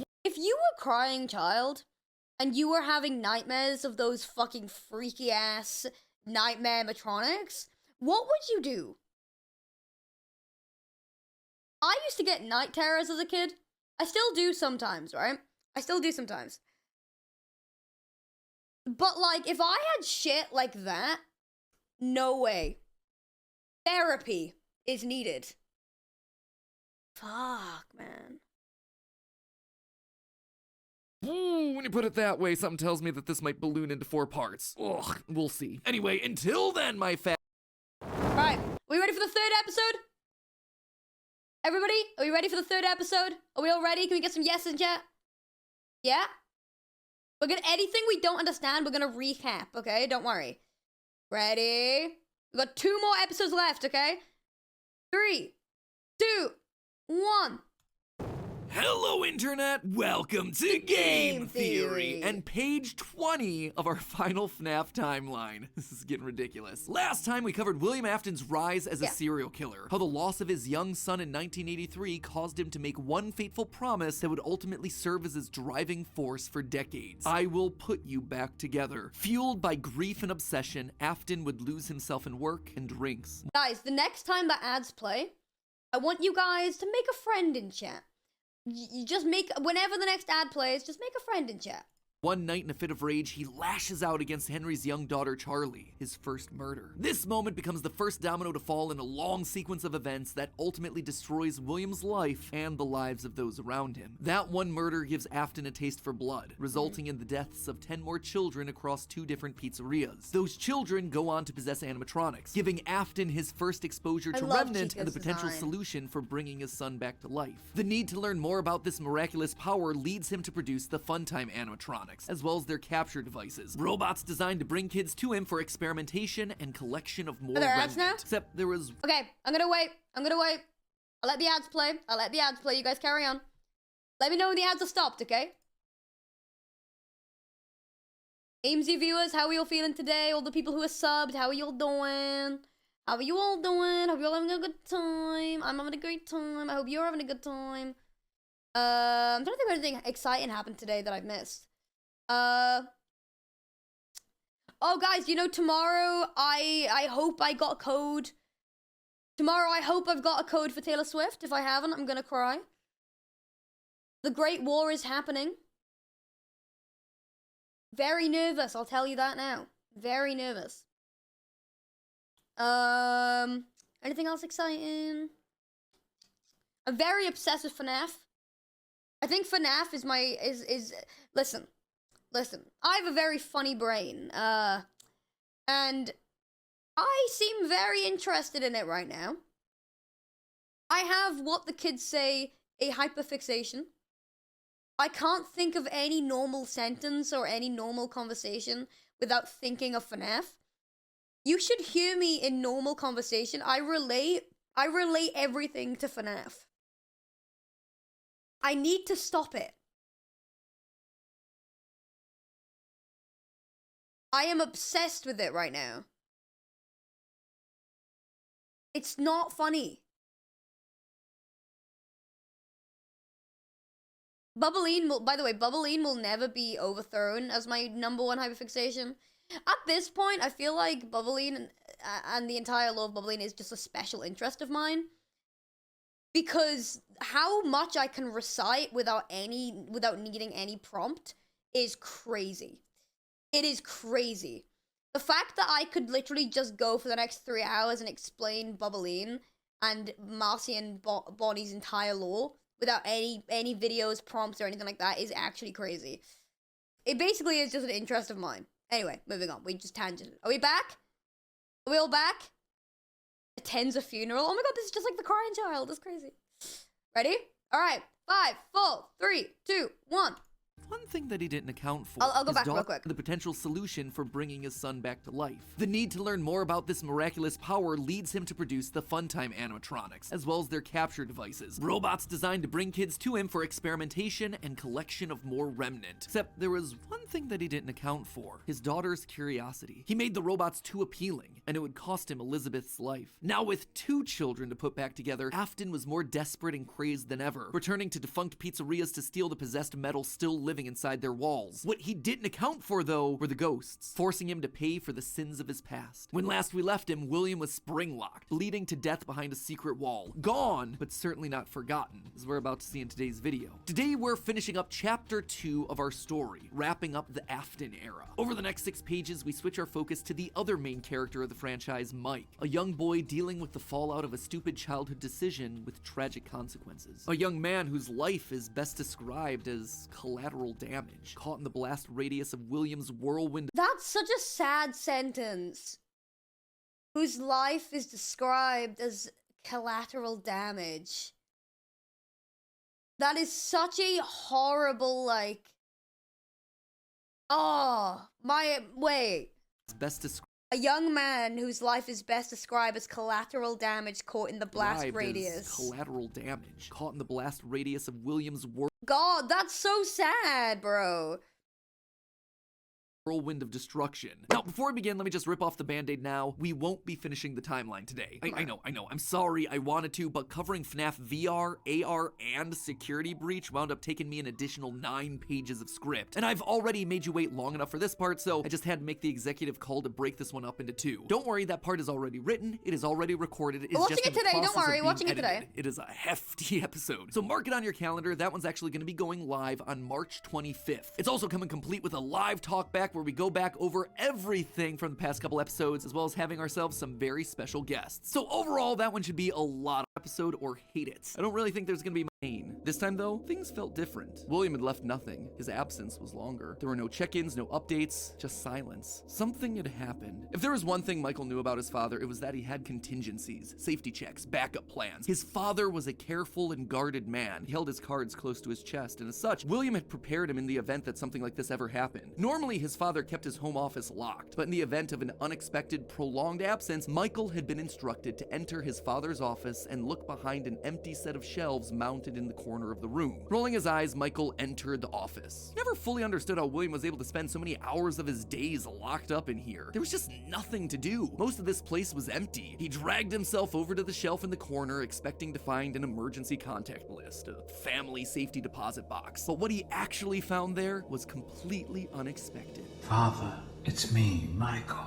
I did it. I found it. It was right where you said it would be. The shelf swung open and revealed a giant industrial elevator, one that led straight down into an underground bunker. But that was impossible. Hidden inside his childhood home was a secret entrance to an enormous underground science lair? It didn't make any sense. Seriously, it didn't make any sense. And yet, here it was, mapped directly underneath the floor plan of the house that he'd grown up in, lost his brother in, been tortured in. Michael thought that he'd known his father, a prideful, sad, angry man with petty, everyday problems, but clearly he'd been living with a stranger this entire time. His father had secrets. Suddenly, the days of William being locked inside of his office made sense. He'd been here the entire time. Where was here, though? Was this Circus Baby's entertainment and rentals? The Circus Baby restaurant always did seem to be a deeply personal project for father, a failure of his that cut unusually deep, especially after that first location had to be closed prematurely due to the gas leaks. After that day, father really did seem to change,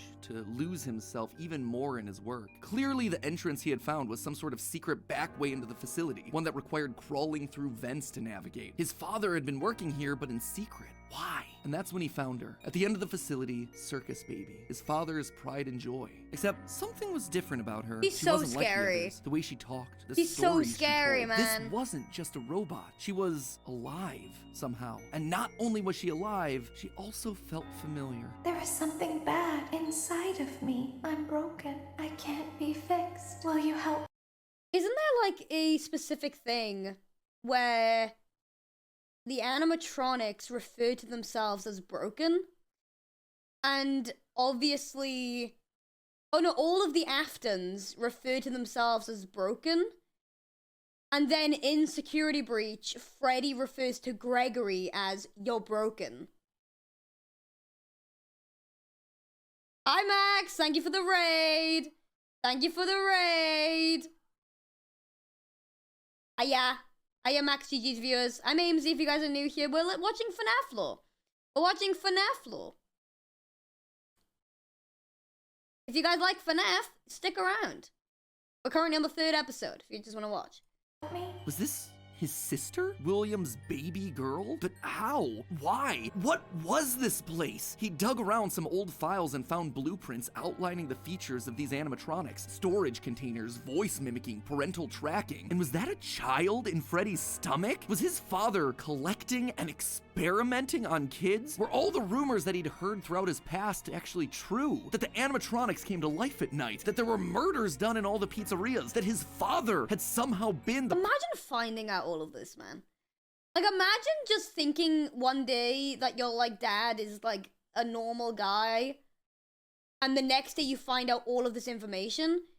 Therapy. prime suspect in all of it. Suddenly, Michael's mind flashed back to his persistent nightmares throughout his childhood. Had he been experimented on too? Tears stung in his eyes as anger, fear, and confusion filled his body. His father's secrets were pouring out. William wasn't just a lame, overworked father. He was a monster, toying with— Someone in chat just said something similar happened to me.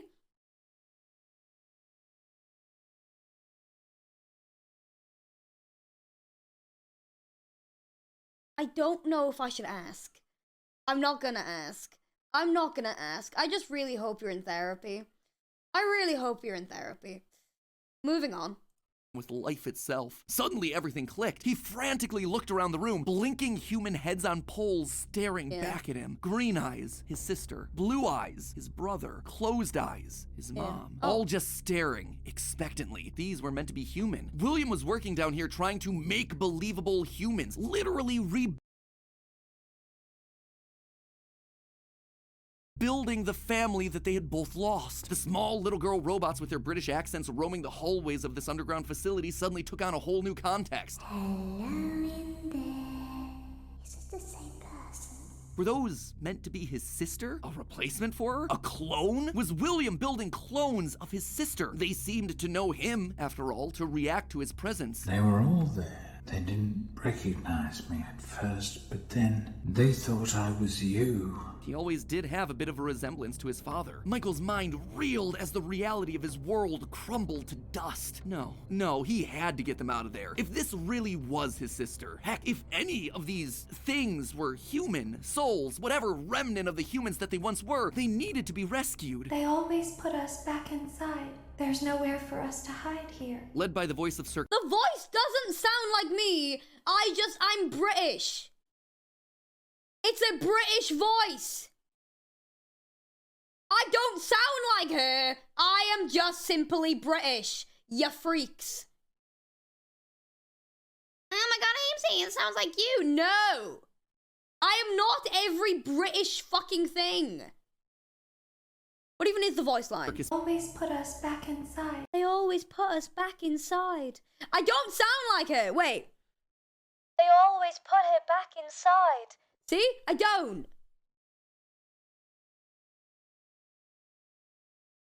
Can you imagine it just really well? Hold on. Wait. They always put us back inside. Sorry, I don't know what that was. There's nowhere for us to hide here. Led by the voice of Circus Baby, he marched through the now empty halls of the Funtime Auditorium. He would lead them. FNAF, but it's all in Welsh. Thoughts? Michael, don't leave me here. Michael, I'm not kidding you now. Michael. Come on, come help me now in a minute. Come on, Michael, don't leave me here. I've been telling you now. Michael, come on. No, William, I'm not gonna help you. William, you're actually my father and I'm not helping you there. No, I'm not doing it. No, I'm not. I would watch that. I would play that. You know where Freddy is? No, I don't, babe. I don't know where Freddy is. I'm sorry, but I don't know where he is. It's good. He would protect them, and finally he would be able to forgive himself for the killing. We're almost at a hype train. I will continue the Welsh accent if we get 10 of his brother so many years. You are in the scooping room now. The scooper only hurts for I'm actually in Brighton. Scooper? That violent extraction arm? Michael had seen that one in the pile of blueprints. Something about heat rendering the magical silver metal inside useless. In reality, prior to getting himself spring-locked and put behind the wall, William's methods had become increasingly sophisticated. With a mechanized arm that could infuse new bodies with a soul, William could finally give and take away life. The only thing he needed were the bodies. But William wasn't the only one looking for bodies, as Michael was about to learn. But if we looked like you, then we could hide. It's a wee bit if scary. We looked like you, then we would have somewhere to go. Michael was going to be the hero to help these animatronics, all right. He was going to help the haunted tubes and wires of these animatronics escape, just not in the way that he anticipated. His sister had lied to him. Another game of pretend. The scooper plowed forward, digging its extraction arm into his body. As he heard his bones ripping through his flesh, Michael blacked out. But something is wrong with me. I should be dead, but I'm not.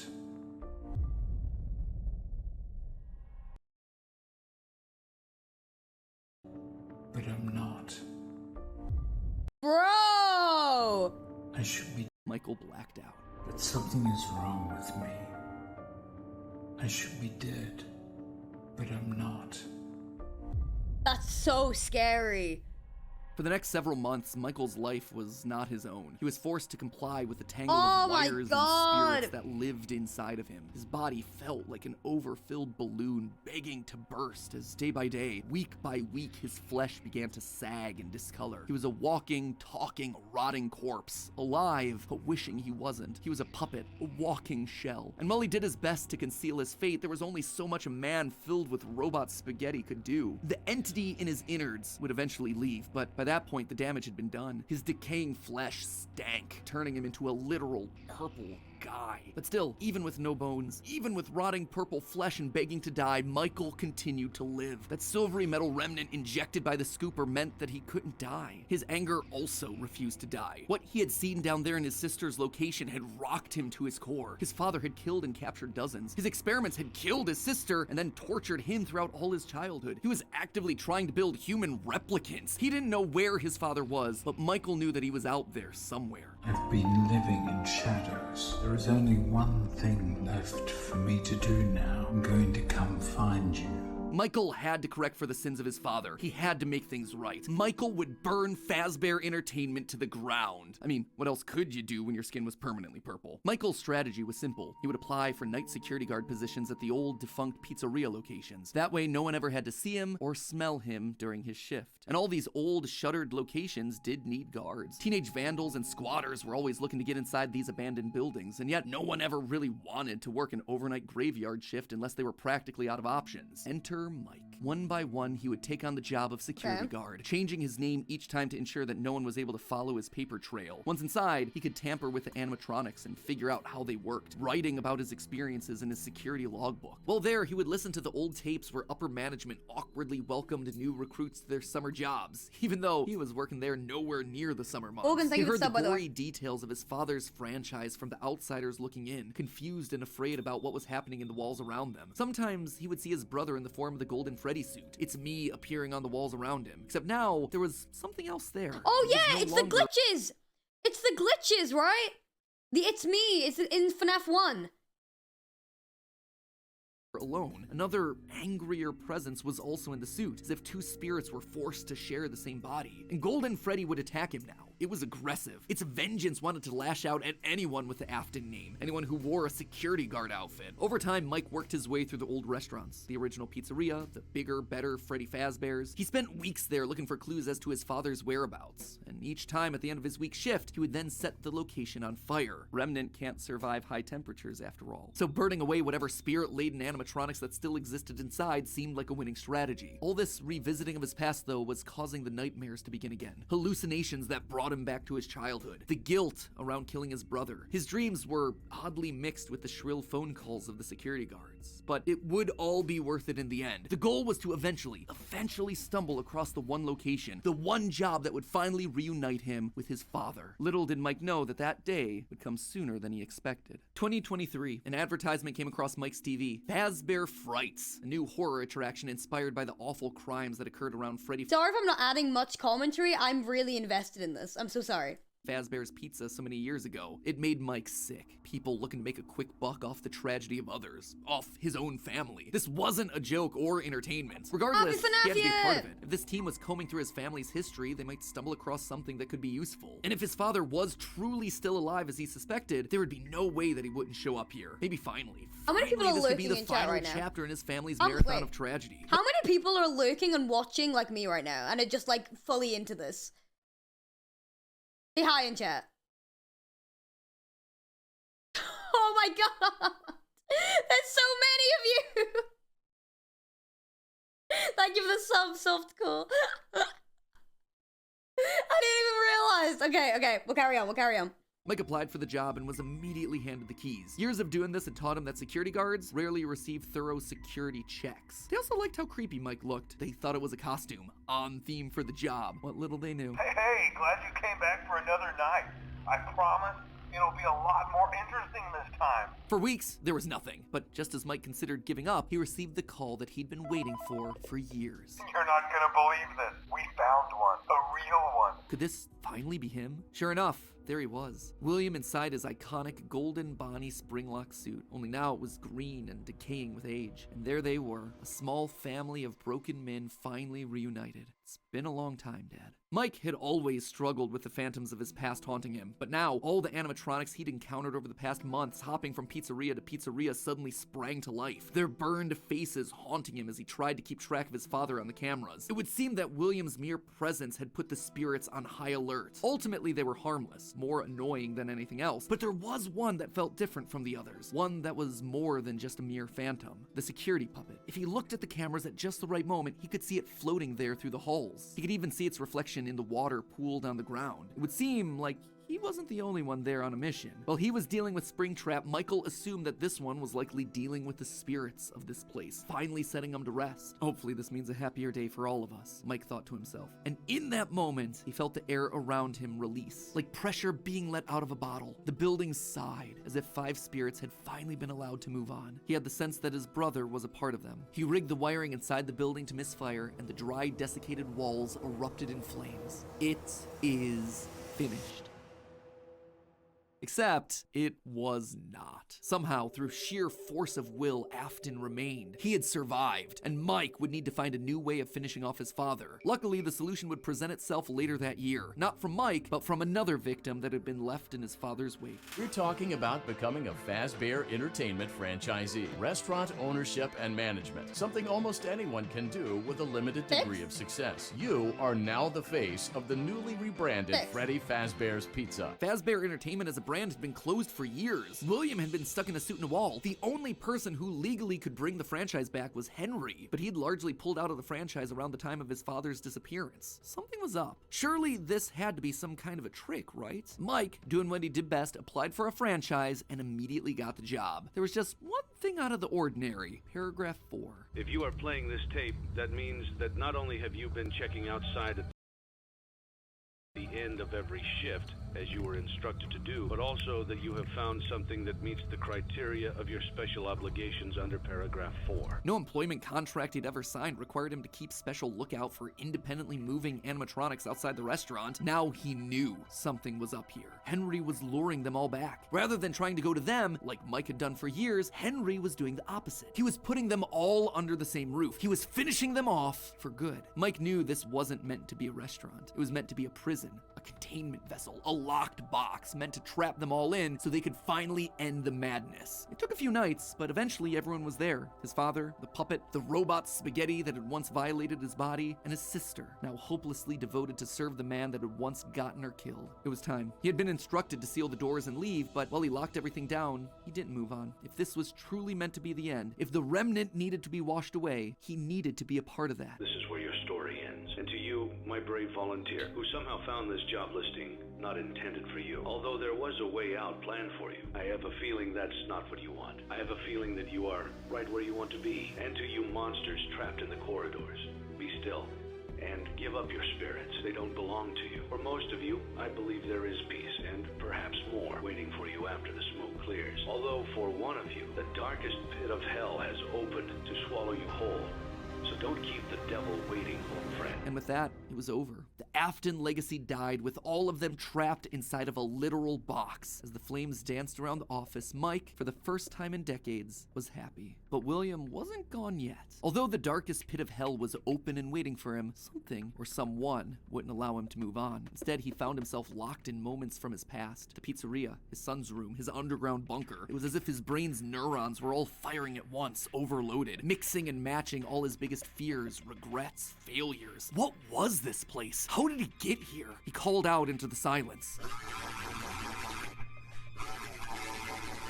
Then they started coming. Without warning, animatronics, both new and old, began to jump out at him, bite him, rip him limb from limb. The pain was immeasurable. Make it stop. Make it stop. William, for the first time, longed for death, an end to this torture. Just as it felt like he couldn't take it anymore, everything was quiet again. It was as if the world had been reset. There was a brief moment of quiet, and then the onslaught began again. Dozens of faces from his past all focused on him. A waking nightmare that he couldn't escape from. More pain, more ripping. It was his own personal hell, but why? Why couldn't he just die? And then he saw them, a group of characters he never thought he'd see again. Those janky, stolen characters that had started everything. The mediocre melodies. It had all started to go wrong once they showed up. Once Henry had made them. But mixed in with their obnoxious southern drawls, William heard something else. It was barely a whisper, but he could just make out the words. He tried to release you. He tried to release us. But I'm not gonna let that happen. I will hold you here. What the I will keep you here. No matter how many times they burn us. That voice. What he knew that the voice, fuck? but from where?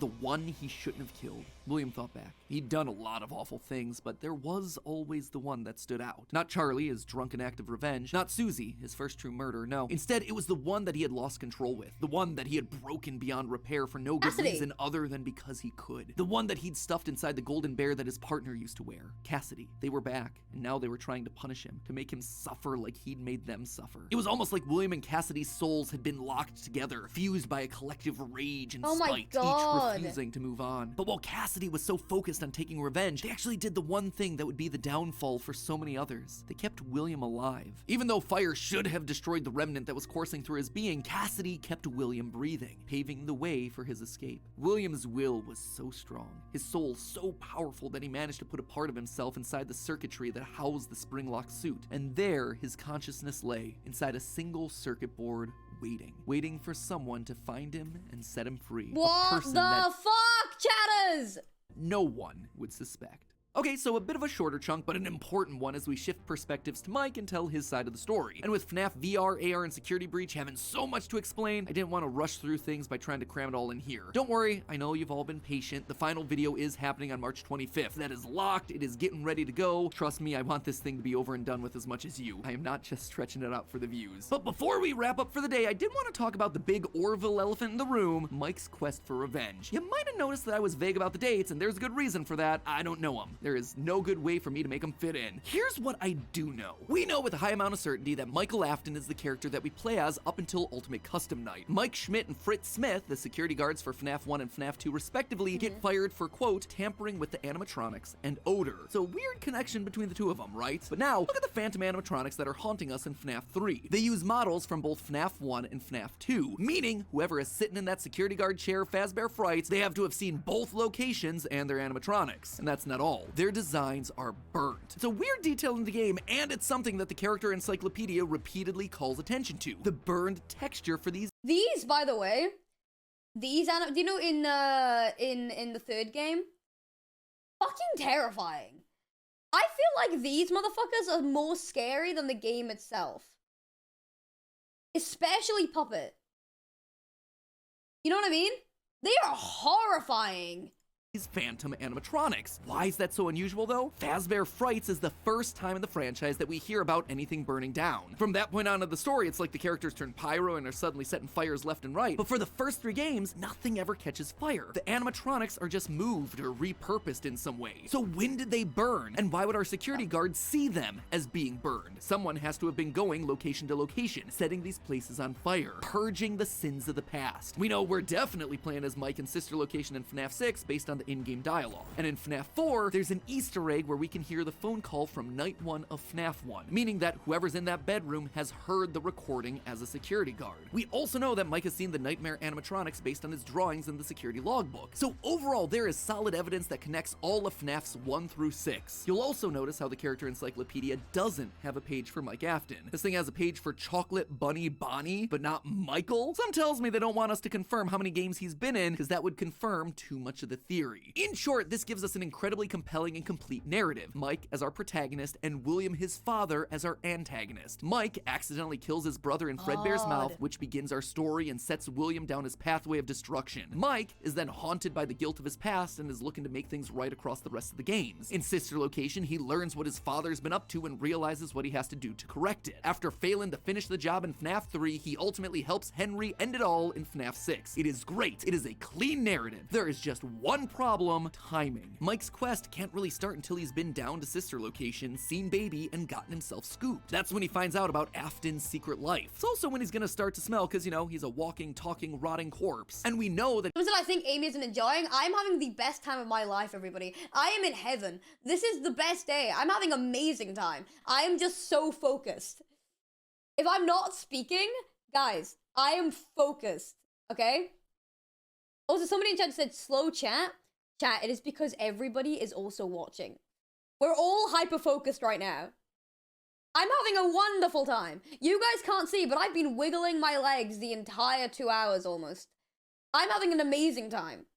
that he's not going down into the bunker until the Funtime animatronics have been made, Freddy's has been closed, and Afton is out of the picture. That all should be happening post-1993, after William is sealed behind a wall. But that then presents us with a few problems. Afton has already dismantled the original animatronics as we see in the FNAF 3 minigames. How are those things getting burned if they're already deconstructed? But more importantly, we see FNAF 2 paychecks with the date 1987. That is way earlier than I think it can be. To be fair, Fritz Smith's pink slip on night 7 doesn't have a date, but it's a bit weird to say that the first few nights are in 1987 and then employee number 3 is hired on years after the restaurant closes. Anyway, just wanted to call that out because I don't have a solid answer for it, and I'd love to see your comments down below. And with that, my friends, this chapter comes to a close. We'll see you on March 25th for the grand finale as we cover the final 3 games of Heads. Remember, Air Up, I think we can help him out.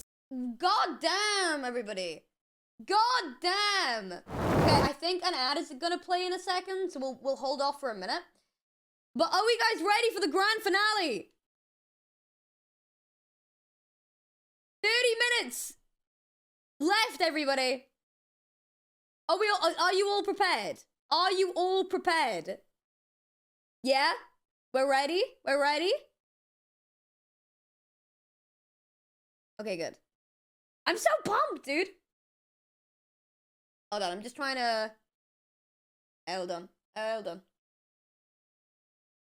Wow. Guys, we're getting close, baby. Okay. Ready, steady? Ready, steady? Are we ready, steady, everybody? Ready? Oh, okay, the ad's playing now. Okay, we'll wait for the ad, wait for the ad. Hold on.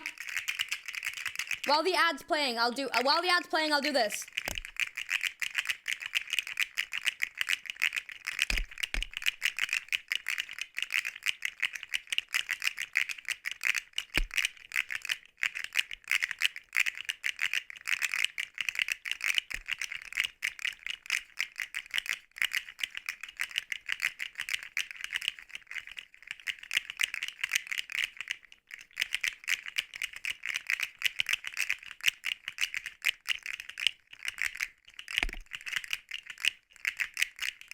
Let me know when the ads are done.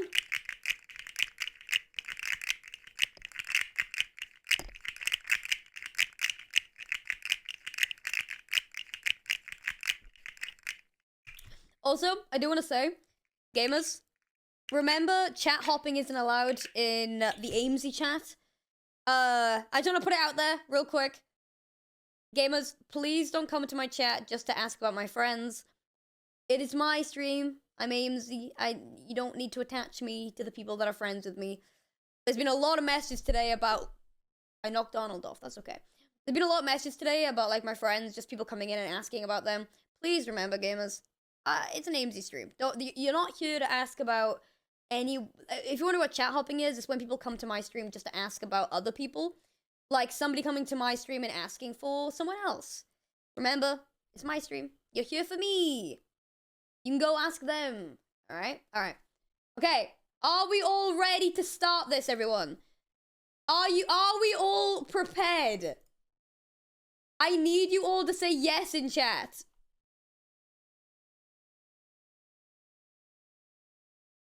Are we all ready? I'm about to start. 5, 4, 3, 2, 1. Hello, Internet! Welcome to Game Theory, and the final part of my FNAF timeline, where today we're bringing our story to a close by talking about the most complicated and controversial part of the timeline, the part that I've been dreading most of all, the end. The moment where we're finally forced to come to some definitive and difficult answers trying to explain what the heck we were watching in Security Breach. The last 2 episodes have been about death. The death of Afton's family, the deaths of multiple children, the death of the franchise itself as Mike and Henry figuratively and literally burn it all down. Today's episode, though, and the current end of this franchise, is instead all about rebirth, the return of old characters in new forms, and the controversial rebirth of a franchise entering the next era of its story. Before we watch this, okay, I want to do a poll real quick, gamers. This is very important. This is very important. This is very important. Hold on. Hold on. We're gonna do a poll. I need you guys to vote. Okay, I'm doing a poll. Go vote. The poll is, did you like Security Breach? Yes, no, or what is that? If you don't know what Security Breach is the recent game of FNAF. I want to know y'all guys' points real quick before we carry on. Because I know Security Breach came up as a type of controversial game in the FNAF lore because of its broken lore and its broken game. And apparently it debunked a lot of theories that people really liked. And also it is just a lot going on, right? Thank you for all the subs, by the way, gamers. Everyone who subbed today, and if you continue subbing, I am gonna do a massive thank you at the end and just thank everybody who subbed today, so thank you. But yeah, I want to know what you guys thought. We've only got 1,000 people, and yes, that's crazy. Carry on voting me, gamers. I wanna check it at the end. Because I personally really enjoyed Security Breach. I just hated, one, how big the map was. It was easy to get confused. And it was a bit broken. But I really enjoyed it. I enjoyed everything else about it, you know what I mean? It was fun. Alright, okay, are we ready? Before we hop into the timeline, due to scheduling conflicts, I won't be able to have any live talk back after this episode. I know, I promised one, I was really excited about it, but I just couldn't make it work with my schedule and all the other guests' schedules. That said, I still do plan on doing one over the coming weeks with special guests. Just make sure that you're subscribed and either have all notifications turned on, or you're just watching our community tab for the announcement as to when that's gonna happen. And now, without any further ado, we finally reach the end and a new beginning to our story.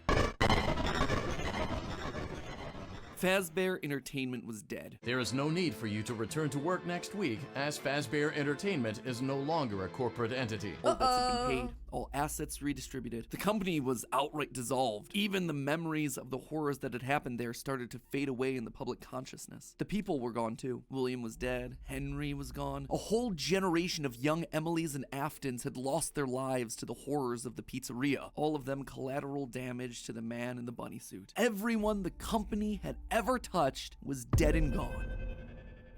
Well, all except one. Pay your child support, you deadbeat! I'm keeping the diamond ring. I also set the house on fire! Clara Afton. She'd been there in the early days, back when things with William were good. They'd had the perfect home, a thriving business, the ideal family. But shortly after their youngest son died, things started to change. William had become distant, lost in his work, obsessive. She had watched him change from this irritatingly brilliant man that she had fallen in love with to a drunken monster struggling to hold himself together. And despite her trying to reach out to him in those desperate days, he was just too far gone.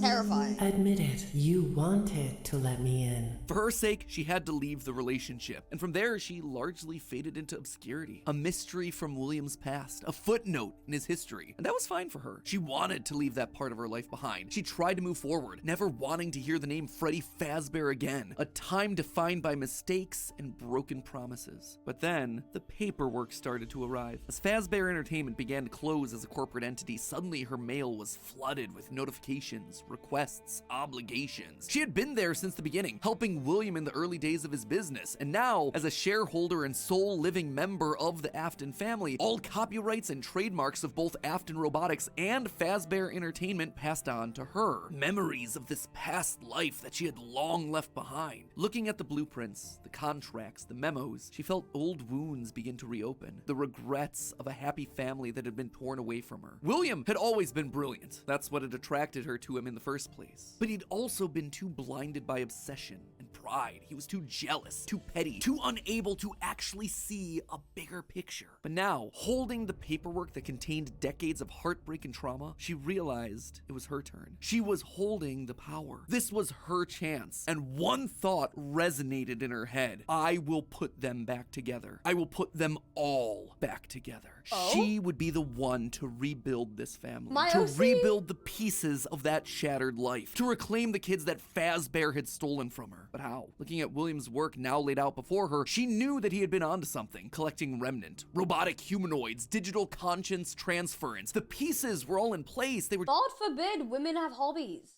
just scattered, fragmented. It was almost like there were too many ideas going in too many different directions. It was such an important idea that she... Owen, thank you for the raid! Owen Raiders, welcome in. My name is Aimsey. And if you didn't know, we're learning about FNAF today. We're on the last episode. If you guys want to watch with us, please do. My chatters, be nice. And also Owen chatters, welcome. If you want to follow, please do. It's totally cool. I got my Donald Duck here for safety, and we're watching it, and we're going to carry on now. Reiterated that point to herself. There were too many ideas going in too many different directions. That said, there had to be a way to save it all. She just needed to put it all back together. But how? To rebuild her family, she would first need to rebuild the franchise that had stolen them away from her. With ownership over the characters, their licenses, the technology patents, and the Fazbear name, she converted the corporation back to an LLC, a structure for smaller businesses that are usually family-owned. The irony was fitting. From there, she would need Remnant, and lots of it. Remnant was the key. Clearly, in the later years of his life, William had been using Circus Baby's entertainment and rentals as a remnant farm, sending robots to kids' birthday parties in the hopes of nabbing bits of the stuff here and there. But clearly, it wasn't enough. He had, what, like 4, maybe 5 animatronics going out every week? No. It was a decent idea, but to get the Remnant they required, it needed scale. Dozens, hundreds of animatronics, all out there, all gathering Remnant from unsuspecting customers. But to do that would require help, something William would never ask for. William had kept everything in-house. His obsession with control limited him. Clara, though, she wasn't nearly that precious. A plan like this required partners, people outside of Fazbear to do the heavy lifting. So she contacted a mid-sized delivery company, DLZ Shipping Solutions, to help build replicas of all the original animatronics. And with meal delivery apps being all the rage, why not an animatronic delivery service? Order one to celebrate your birthday, your Halloween party. How about a 4th of July picnic? We'll invite Liberty Chica and 4th of July Freddy on over. She would make sure that they made skins for every occasion. Chocolate Bonnies for Easter, Shamrock Freddies for St. Patrick's Day, Dia de los Muertos Chicas. And thus, the Fazbear Funtime service was born. That's right. With the Fazbear Funtime service, you'll never be alone again. You'll always have someone watching your back. Was it ridiculous? Absolutely. Was it a sellout? No doubt. It was exactly the sort of thing that William would have hated, but it needed to be done to get enough Remnant. Normally, the novelty of ordering an animatronic wore off after like, what, 1, maybe 2 times? But with new skins for new holidays, suddenly you had yourself an animatronic perfect for every occasion. It would keep people hooked. It would keep them ordering the latest and greatest that Fazbear Entertainment LLC had to offer. And all the while, they'd be collecting and returning the Remnant back to her. In a word, it was brilliant. There was just one problem with it. No one trusted the Fazbear name. The company's brand was still mud in the public eye. No one would want to hire animatronics from the restaurant franchise known for murdering children. Nothing kills a party quite like the threat of death, you know. So she needed to find a way to discredit the stories that had come before. She needed to win back the public's affections, reactivate some nostalgia for the spooky stories of their childhoods. She needed a game. Multiple games, in fact. They lied to us. They lied to all of us. They told us that the whole point of this VR game was to undo the bad PR done by a rogue indie game developer. But that's not— The tapes! The tapes!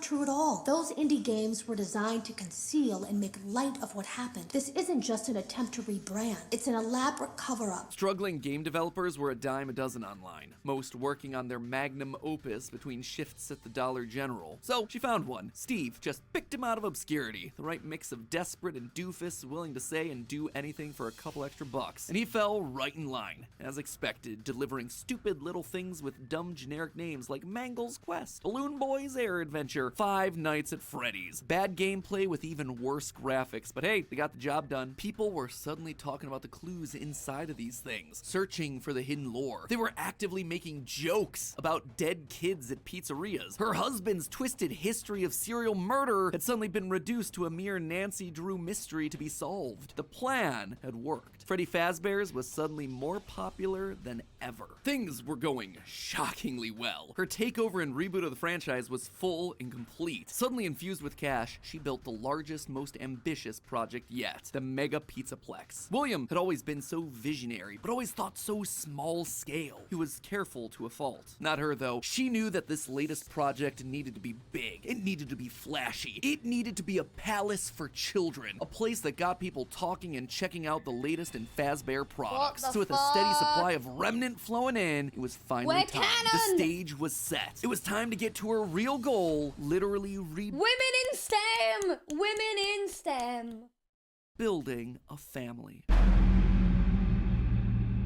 March 2035. The first was obvious. The crying child, her little boy, the one that was the first to get ripped away from her. She'd seen down in his bunker that William had gotten very close to replicating artificial humans using animatronic technology, and so that's exactly what she would do. Rebuild her boy from the ground up using robotic parts. His shaggy brown hair, his favorite striped shirt, even down to small details that no one would notice, like the band-aid on his left knee. William's research had even found ways of making animatronics that could bleed and process food, making them virtually indistinguishable from a typical human. He would never have any idea of what he actually was unless he was explicitly told. The only things that could possibly ruin the illusion were any overrides to his internal systems. If something were to, say, interfere with the cameras that he had in his eyes, or cause some sort of a core reboot to his hard drive, or x-ray his metallic bones, then yeah, he would be exposed. But otherwise, to the outside world, he was just your typical, normal human boy. She worked down in the bowels of the Pizzaplex giving him life, but it was one thing to build him, it was another to help him remember his identity. He died so young, so early in their history that there was no preserved memories for him. No documentation that she could just download into his digital brain. So bit by bit, she trained him, forcing him to remember who he was. In a corner of the room, she even made a makeshift dinner table, a reminder of their happier days. The family recreated: 2 brothers, a sister, a father, and the mother at the head of the table. The one in charge, the one in command, the one bringing all of this to fruition. But his progress was admittedly slower than she would have liked. At first, he could only communicate through simple 1s and 0s, then rudimentary drawings and crude letters. But bit by bit, images of his past life started to come through. Balloons, colors, houses, bears and faces, birthday parties. All for me. Gregory was alive. As the robot boy embraced her, she felt a warmth that she hadn't in decades. This was the joy that she'd been working towards. This was what it was all for. Her son, back in her arms again. The plan was working. She had to keep going. Next was William. If the family was truly going to be put together, she would need him. And she knew exactly where he was, in the ruins of that old Freddy Fazbear's pizza place where Henry had trapped him. In fact, that's specific. What? What?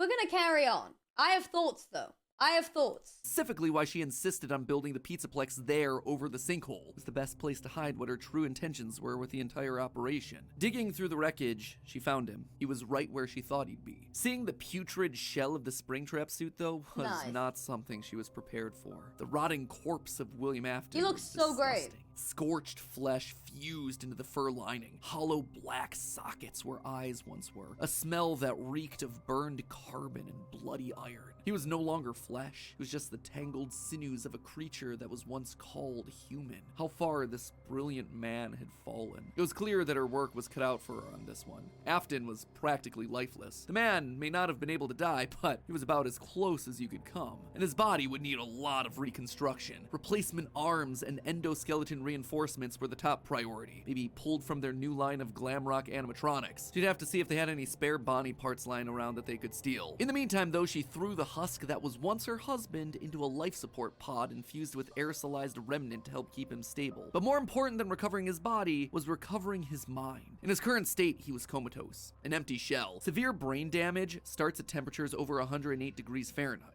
42 degrees Celsius, and years of repeated fires had burned his brain to goo. Gone was the brilliant, frustrating mind that had drawn her to him in the first place. But she had a plan. Unlike her darling boy Gregory, Afton had found ways to record his consciousness. Fundamentally, the brain is only a series of electrical connections after all, so why couldn't you replicate that in the form of a standard circuit board? In essence, you could create a digital consciousness. And one thing she knew about William, he was nothing if not cautious. A planner. Someone who had backup plans to his backup plans. And sure enough, there it was, buried in piles of old animatronic CPUs, a record of Afton himself. But she needed someone to test it. Someone was definitely here during the night. It had to have been the client. I mean, they sent us that stuff in the first place with no explanation, told us to scan it, said it would expedite the process so we wouldn't need to program any pathfinding ourselves. Unlike the other games that she'd paid to have made in the past, this one had a different purpose. This wasn't about PR, it was about getting William back up and running, spreading his virus to the masses. You acknowledge that Fazbear Entertainment is not responsible for accidental digital consciousness transference art, real-world manifestations of digital characters. She hired a new developer, Silver Parasol Games, to scan the boards and bring her husband into the system. And because of the immersive nature of VR, William's consciousness would be able to merge with the player, giving him a new body, a new agency. There was just one complication. Afton's hold wasn't as powerful as she had hoped. He wasn't able to gain complete control. The first trial run, Jeremy, was so desperate to escape from his grasp that he sliced his own face off with a paper shredder. Messy. Afton's followers were reluctant, to say the least. But it was the second attempt that looked like it had the potential to kill two birds with one stone. Enter Vanessa. Mrs. Afton wanted a surrogate daughter. Her darling Elizabeth would have been a young woman at this point if she had lived. And Clara wanted someone who wasn't Elizabeth but could be just like her. Could she have just rebuilt her like Gregory? Sure, but she decided against it because she wanted an actual human mother-daughter connection. Well, that, and it would be redundant and narratively unsatisfying to have two robot kids in the same family. What could she say? William had put a lot of tools on the table for her to use, and she was planning on using them all. Plus, Elizabeth had always been so loyal to Daddy. It was time to give her a second chance, a true choice. And Vanessa seemed to be the perfect candidate to fill the role. Your dad's name was Bill? Your dad didn't play fair,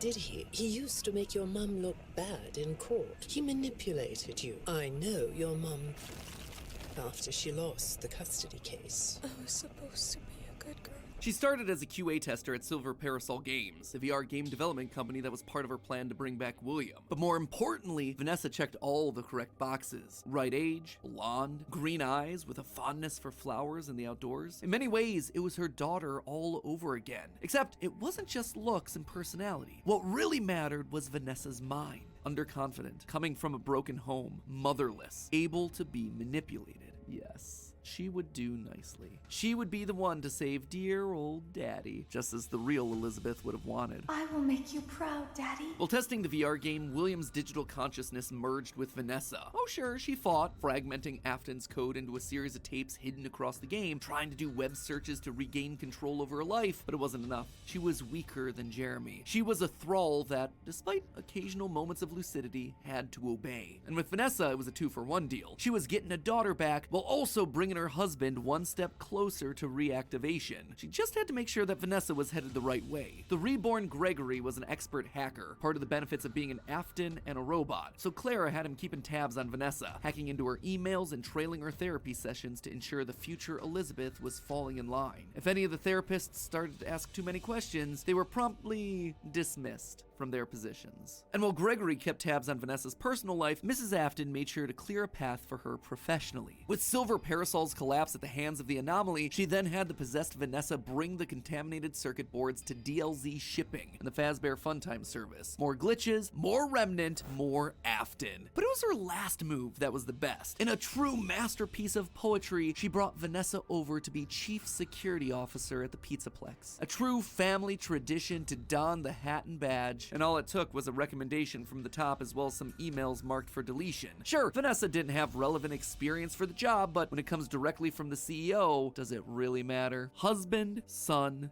daughter. A corpse, a robot, a human. All that was left was Michael. Poor, troubled Michael. The boy that killed her youngest. The one that would spend years trying to make his guilty conscience right again. A self-professed protector. While she knew she needed him to complete the family, something told her that the problem had already solved itself. Something had shifted when using Glamrock Freddy to excavate the buried pizza place. I have been here before. I found myself for the first time when I cleared the path. I have changed. My friends are here, but I can protect you.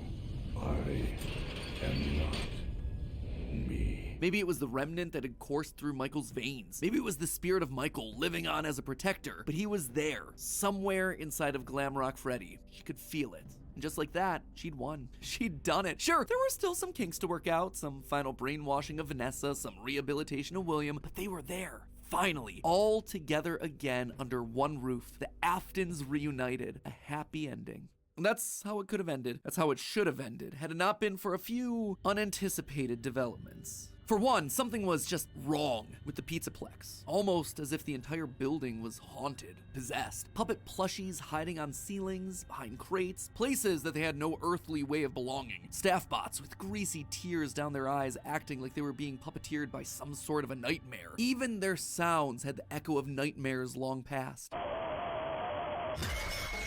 It was as though a guardian spirit of the past refused to move on. As long as her husband was around, it too would linger. Only now, it wasn't just in one body, but it was in the essence of the building itself. She had seen stories of houses built on burial grounds getting possessed by angry spirits, but she'd never assumed that it could be real. Then again, in a world of living spirit metal and mind-controlling glitches,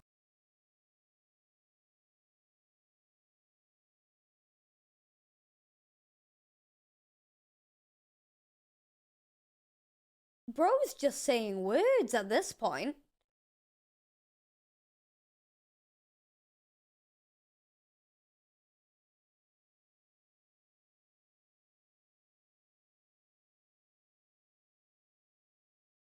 I was so involved, and now I've gotten to this point, and I'm like, this seems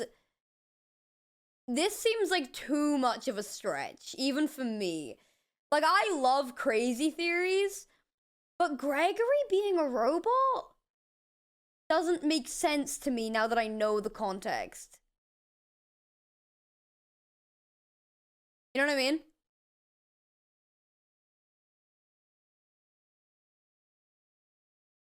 As Taylor Swift once said, did you ever hear about the girl who lived in delusion? Her name was MatPat. who was she to be so judgmental? The whole thing was ridiculous. Why would this be the line that she refused to cross? After all, the Pizzaplex was built over the burial ground of angry spirits, but it was the power cords that finally convinced her that something was wrong. Suddenly, these cords were striped black and white, like the security puppet from generations ago. The very foundations of this place, the materials and wires that constituted it, were rebelling against her, against the Aftons, against the quest to bring them all together again. And it was being helped by something else, something slithering through the building. Maybe they were connected, she couldn't be sure, but a blob of living wires could be heard oozing through the walls, stealing pieces and parts of the old animatronics showcased in Rockstar Row. She could only assume that it was a byproduct of all the remnant they'd been collecting. From Afton's testing, she knew that both light and dark remnant existed, one of positive emotions and the other created from anguish, anger, agony. Perhaps this thing was an amalgamation of all the darkest parts of the pizzeria's history, a collection of the hatred still housed inside these defunct endoskeletons and exosuits. As long as it was left alone, it seemed to be harmless, but if any Afton outside of Michael got too close, it would lash out wildly. Even young Gregory, looking to punish the family that had been complicit in its horrible creation. Little did she know, though, that Gregory should have been her biggest concern, that bringing the family together would have some unforeseen consequences. Gregory was normally the goodest of boys. She had literally built him that way. But lately, he'd been disappearing more and more often, disobeying her orders, requests. She knew that he loved playing on the arcade machines once the Pizzaplex closed, being so good as to top the leaderboard on practically all of them. But lately, he was nowhere to be found. She suspected his absence had to do with Glamrock Freddy's failed performance the other night, when he malfunctioned live on stage, almost as though the core programming of Freddy responded to seeing this rebuilt small boy. Almost like it awakened something inside of him. She'd have to make sure that Vanessa was on the lookout for him, but she'd soon come to learn that Vanessa wasn't enough. Whether it was the influence of the nightmare puppet or a reawakened hatred of animatronics seated deep in Gregory's code, something had caused him to rebel, to rip apart each animatronic in the Pizzaplex. Bit by bit, this boy was tearing down the empire that she'd so painstakingly built, freeing Vanessa from her mind control, destroying the remains of Afton in the basement, setting Glamrock Freddy loose. As her carefully created world crumbled around her one more time, she began to plot her revenge. She would have to bring them all to ruin. And there you have it, my friends, nearly a decade in the making, my FNAF timeline for where the franchise is here in 2023, the year of Fazbear Frights, by the way. As always, it wouldn't be right for me to finish without going over some of the more controversial takes that I just handed out. I think we can all agree that this part of the timeline was always going to be the hardest, so let me just break down some of the major points. First of all, the biggest swing of this episode, and obviously the one that everything else rests upon, Mrs. Afton being the CEO of Fazbear Entertainment LLC. Here's why I went with this route. Now, first and foremost, the head of Fazbear Entertainment is the single biggest mystery that we're meant to solve at this point in the lore. The Ultimate Guide brings it up repeatedly. Who's running the show? Who is okaying these decisions? And in the security breach memos, we get multiple mentions of someone manipulating things from the top down. Whoever this is, they are the person driving forward every other facet of late-stage FNAF lore here. They're the puppet master who's hiring the indie dev. They're the ones relaunching the brand, building the Pizzaplex over the burial ground. So everything at the end of the timeline relies on this one singular answer. Now, as I see it, there are two possibilities here. One, an adult robot Elizabeth, like we see older versions of robot kids in the fourth closet, or Mrs. Afton. Could it be someone completely new to the franchise? Absolutely yes, but in a game with so many returning faces and repeating themes, it would be pretty random and arbitrary. So, between these two girl bosses, who then would it be? Well, Elizabeth always wants to please her daddy, so she'd be most likely wanting to bring him to life. But then, what's Vanessa's role in all of this? Vanessa is clearly meant to be a parallel for Elizabeth. Same hair, same eyes, similar backstories, but if the main goal is getting the Afton family back together, which seems to clearly be the case in Security Breach, then there's no need for Vanessa to be involved at all. We already have Elizabeth running the show. It would also mean that we suddenly have two robot kids running around, which feels narratively repetitive and quite frankly kind of dumb. Now look at Mrs. Afton. We know next to nothing about her outside of any clues that we can get from Immortal and the Restless and Bellora's song. But what her being head of Fazbear does is make every other piece of the lore fit. Suddenly, you can have one of every other type of character. One robot kid in Gregory, one brainwashed human in Elizabeth/Vanessa, one OG corpse in William, and one possessed animatronic in Mike. Narratively, it makes everything else cleaner. Legally, it's also the option that makes the most sense. As I call out in my narrative, she'd likely have some stake in the original company and all of its assets. So as Fazbear folds as a company, I'd suspect a lot of it would return back to her. But there was one clue that really sold me on this particular direction, and that was this right here, in the post-it room. The big lore central of Security Breach, a dinner table scene with the whole family, including the mother. And not only is she there, she is at the head We of just know the DLC is going to disprove all of this, right? Like, we're all in agreement. that table, the position of highest honor and responsibility. She is the one in charge, with William being relegated off to the side. Is there an ad? Okay, we'll wait for the ad. Wait for the ad, we'll wait for the ad, we'll wait for the ad. Okay, while the ad is playing, I want to say, what do we think of this theory? I feel like it's very far-fetched, but like, I understand, I get it. I get it. Like, I get it.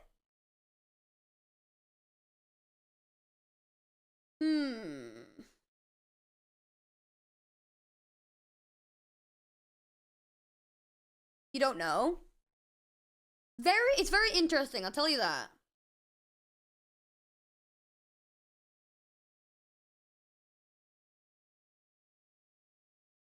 Yeah. Yeah, it's like a headcanon.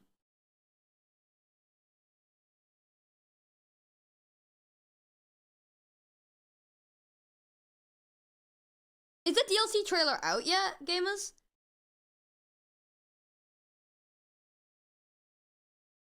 Yes, it is. Okay, we'll watch it after this. Watch it after this.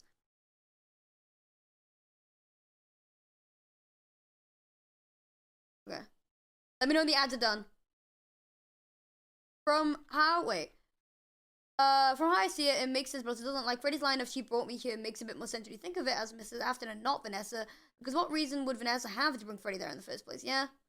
Okay. That one scene shows that we have to include Mom in there somewhere, and the only place it makes sense for her to be is at the top. Yeah, now, there is one big dilemma with my interpretation of all this. The Ultimate Guide really seems to point out that the head of Fazbear doesn't want the glitch trap virus to spread. They call out one particular email in FNAF AR where the legal team calls a cease and desist to all action about scanning the circuit boards. And even in FNAF VR, we're told that... Also, wouldn't the CEO be very, very old? Like, she wouldn't be able to be... That's what's confusing me. What? Like, wouldn't she be? Sorry, guys, Gucky's in my room. Hi, Gucky hand. She's 110! She would be, if we follow through...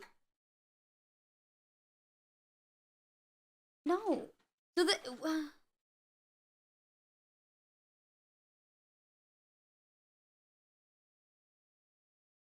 that, surely not, right? Oh, I don't know.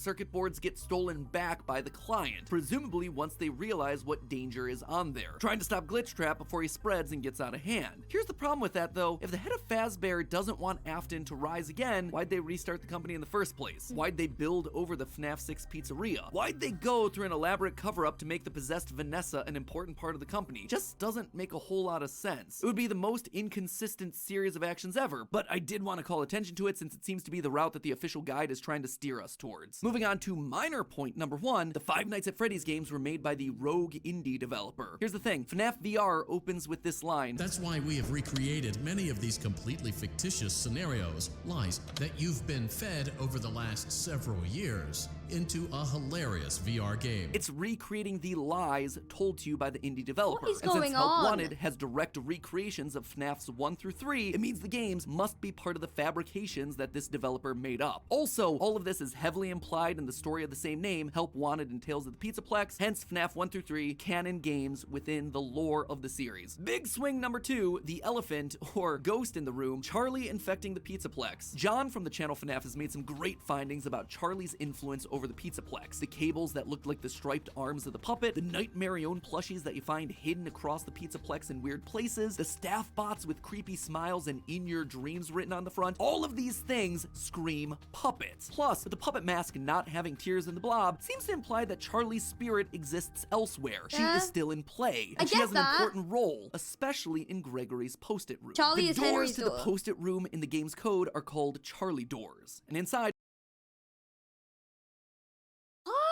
we see a bunch of lit up nightmare staff bot heads. Suspicious, to say the least. The channel ID's Fantasy did a great theory looking at the post-it notes, concluding that the crying child / Gregory isn't alone in this room, but rather might be communicating with someone. A spirit, Charlie. Charlie's spirit seems to have pulled a poltergeist. Instead of controlling one thing, she's affecting a lot of little details, foundational elements of the Pizzaplex. And this isn't the first time that we've seen this in the franchise either. We've seen spirits communicating with people through physical writing in the survival logbook. So we know that this is an established means of spirit communication within this franchise. And I suspect that to some extent it might be Charlie's influence making Gregory go haywire. Which brings me then to my final and probably biggest controversy in recent FNAF history, Gregory as Patient 46, the evil robot mastermind. Now, I know when I first came out with this theory a year ago, people were mad. But here's the thing, you don't have to take my evidence points for it anymore. The recent Tales from the Pizzaplex story GGY basically goes and just outright proves it. In GGY, we find out about a boy named Gregory who's getting all the high scores in the Pizzaplex arcade machines. When therapists start to go missing, it's confirmed that GGY is the one that's working to bump them off. And when animatronics start getting corrupted by a mysterious glitch, GGY's letters are found inside the code. He even chooses the code name Dr. Rabbit, for crying out loud. But obviously by the time of security breach, Gregory is working against Burn Trap, Vanessa, and the animatronics. Why? How? Well, it's not really clear. I tend to believe that something must have happened to cause him to either lose his memory or be reset in some way. Maybe it was Charlie talking to him in his post-it room, maybe he hit his head, maybe it was the connection that he made with Mike on stage in Glamrock Freddy. Not exactly sure, and I don't think we have enough clues to solve any of it yet. But it makes sense from a story perspective why he'd start off evil on Afton's side and then switch to trying to destroy him and not knowing who he is in security breach. And with that, my friends, I'm wrapping this thing up. Congratulations, we are on page 40. 22.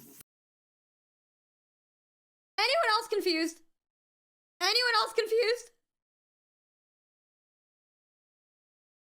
I was with this until this episode. Now I'm confused. But we did it! We watched all the videos! That was confusing. I was there throughout the entirety of the entire thing, just not that video. That video was a bit confusing for me. I do want to watch the DLC real quick though, the trailer. Ruined DLC trailer. Hold on. Is this it? Okay.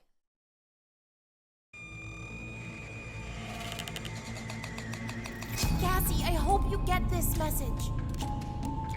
I'm trapped here at the Pizzaplex, or what's left of it. I don't have time to go into how I got here, but you've got to help me out. Save me, Cassie, please. It's so dark down here.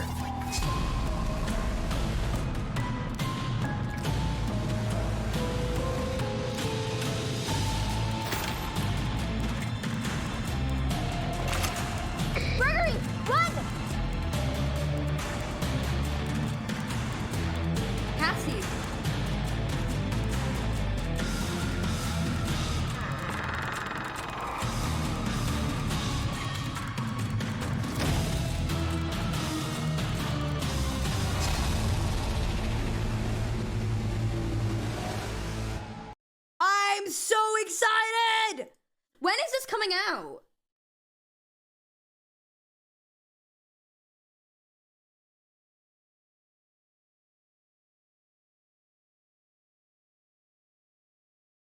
This month? It's coming out this month. I can play this month. Holy shit. Well, we did it. We watched the video. Thoughts and prayers.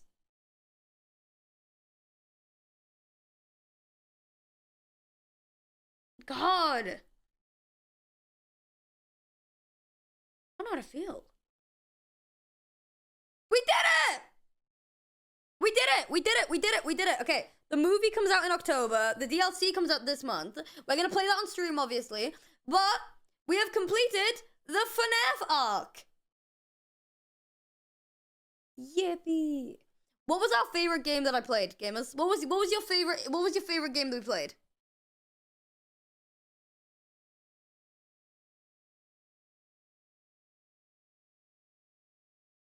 I like 2. I like 2, and I liked... Yeah, no, I like 2. I really liked 2. Pizza Simulator was so difficult, man. It was fun to play. It was just so fucking difficult. Security Breach also very fun. God, what a time, eh? What a time, eh? We did it! I did it. I did it. I did it. I'm glad we finished it, which is cool. Now, if you guys don't know what's happening next, if you guys don't know what happened next, we're gonna be playing some fan games. Whippy! I'm gonna be live tomorrow. We have got a decision to make. We've got a decision to make though, alright? So, what fan game do you guys want me to play first? Because we have Joy of Creation. We have JR's, I'm pretty sure.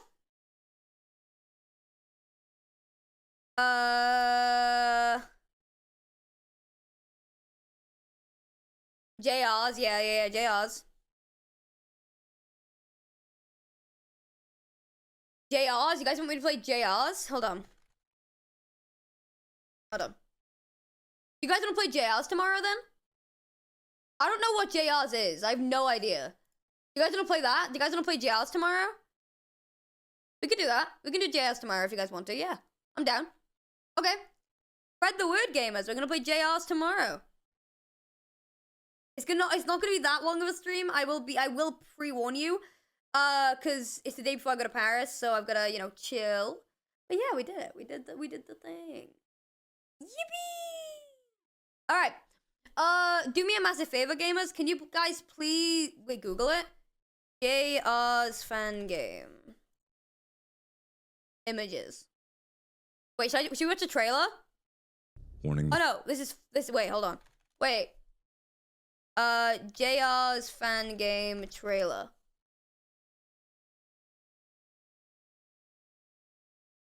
FNAF, wait,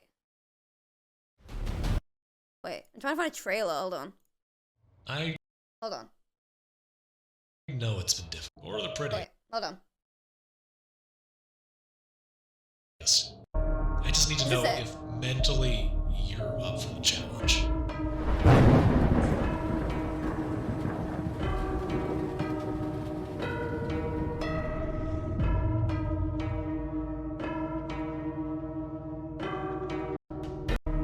What is this?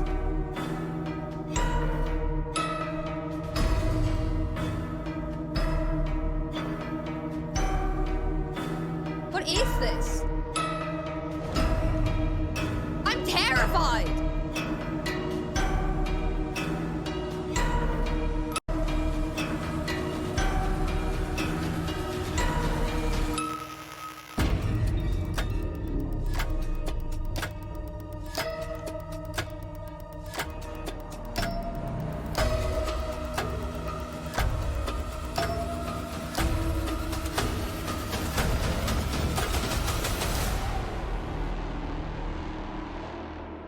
Oh my god! We've been chasing this investigation non-stop, I know, but trust me, this is it.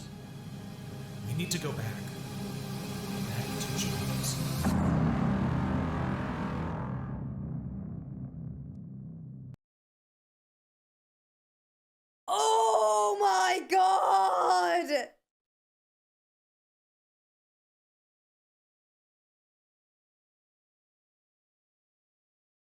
Okay, we're either gonna play this tomorrow or Joy of Creation. I'm gonna check what Joy of Creation is. 'Cause I actually don't know what it is. Joy of Creation trailer. Hold on. I'm assuming it's this.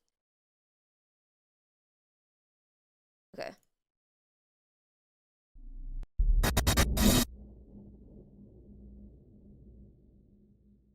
You've prolonged this for too long, Scott.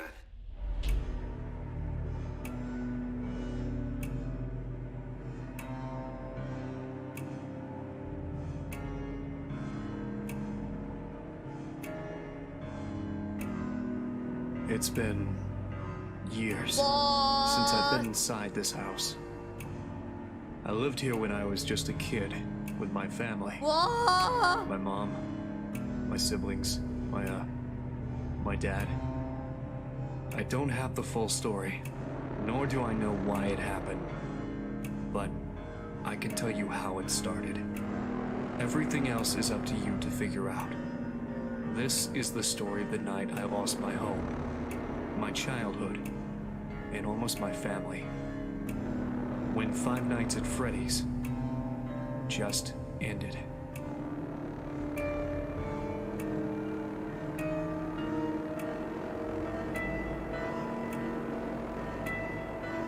Survive the night. Just wait for 6 a.m. and it'll all be over.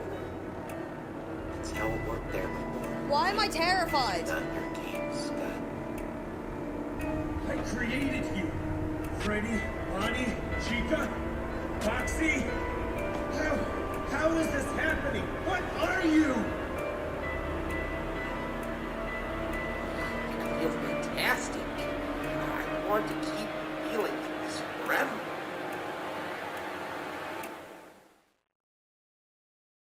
And to do that, I need you to die.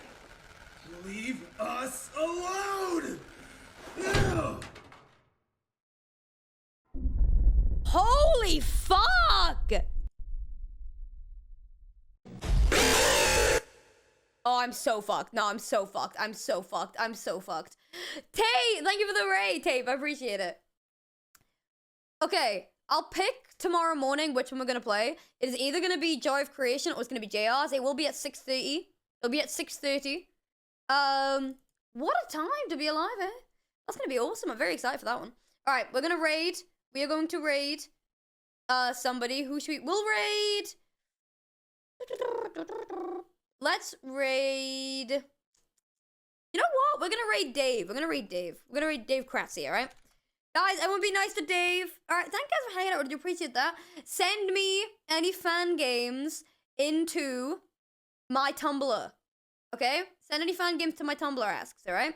All right. Thank you guys for hanging out. I really do appreciate it. I'll see you guys tomorrow. See you at 6:30 p.m. BST. I'll see you there. Please spread the word. All right. Thank you for hanging out. I really do appreciate that. And I'll see you guys next time. Bye-bye. Bye-bye. Bye-bye. Bye-bye.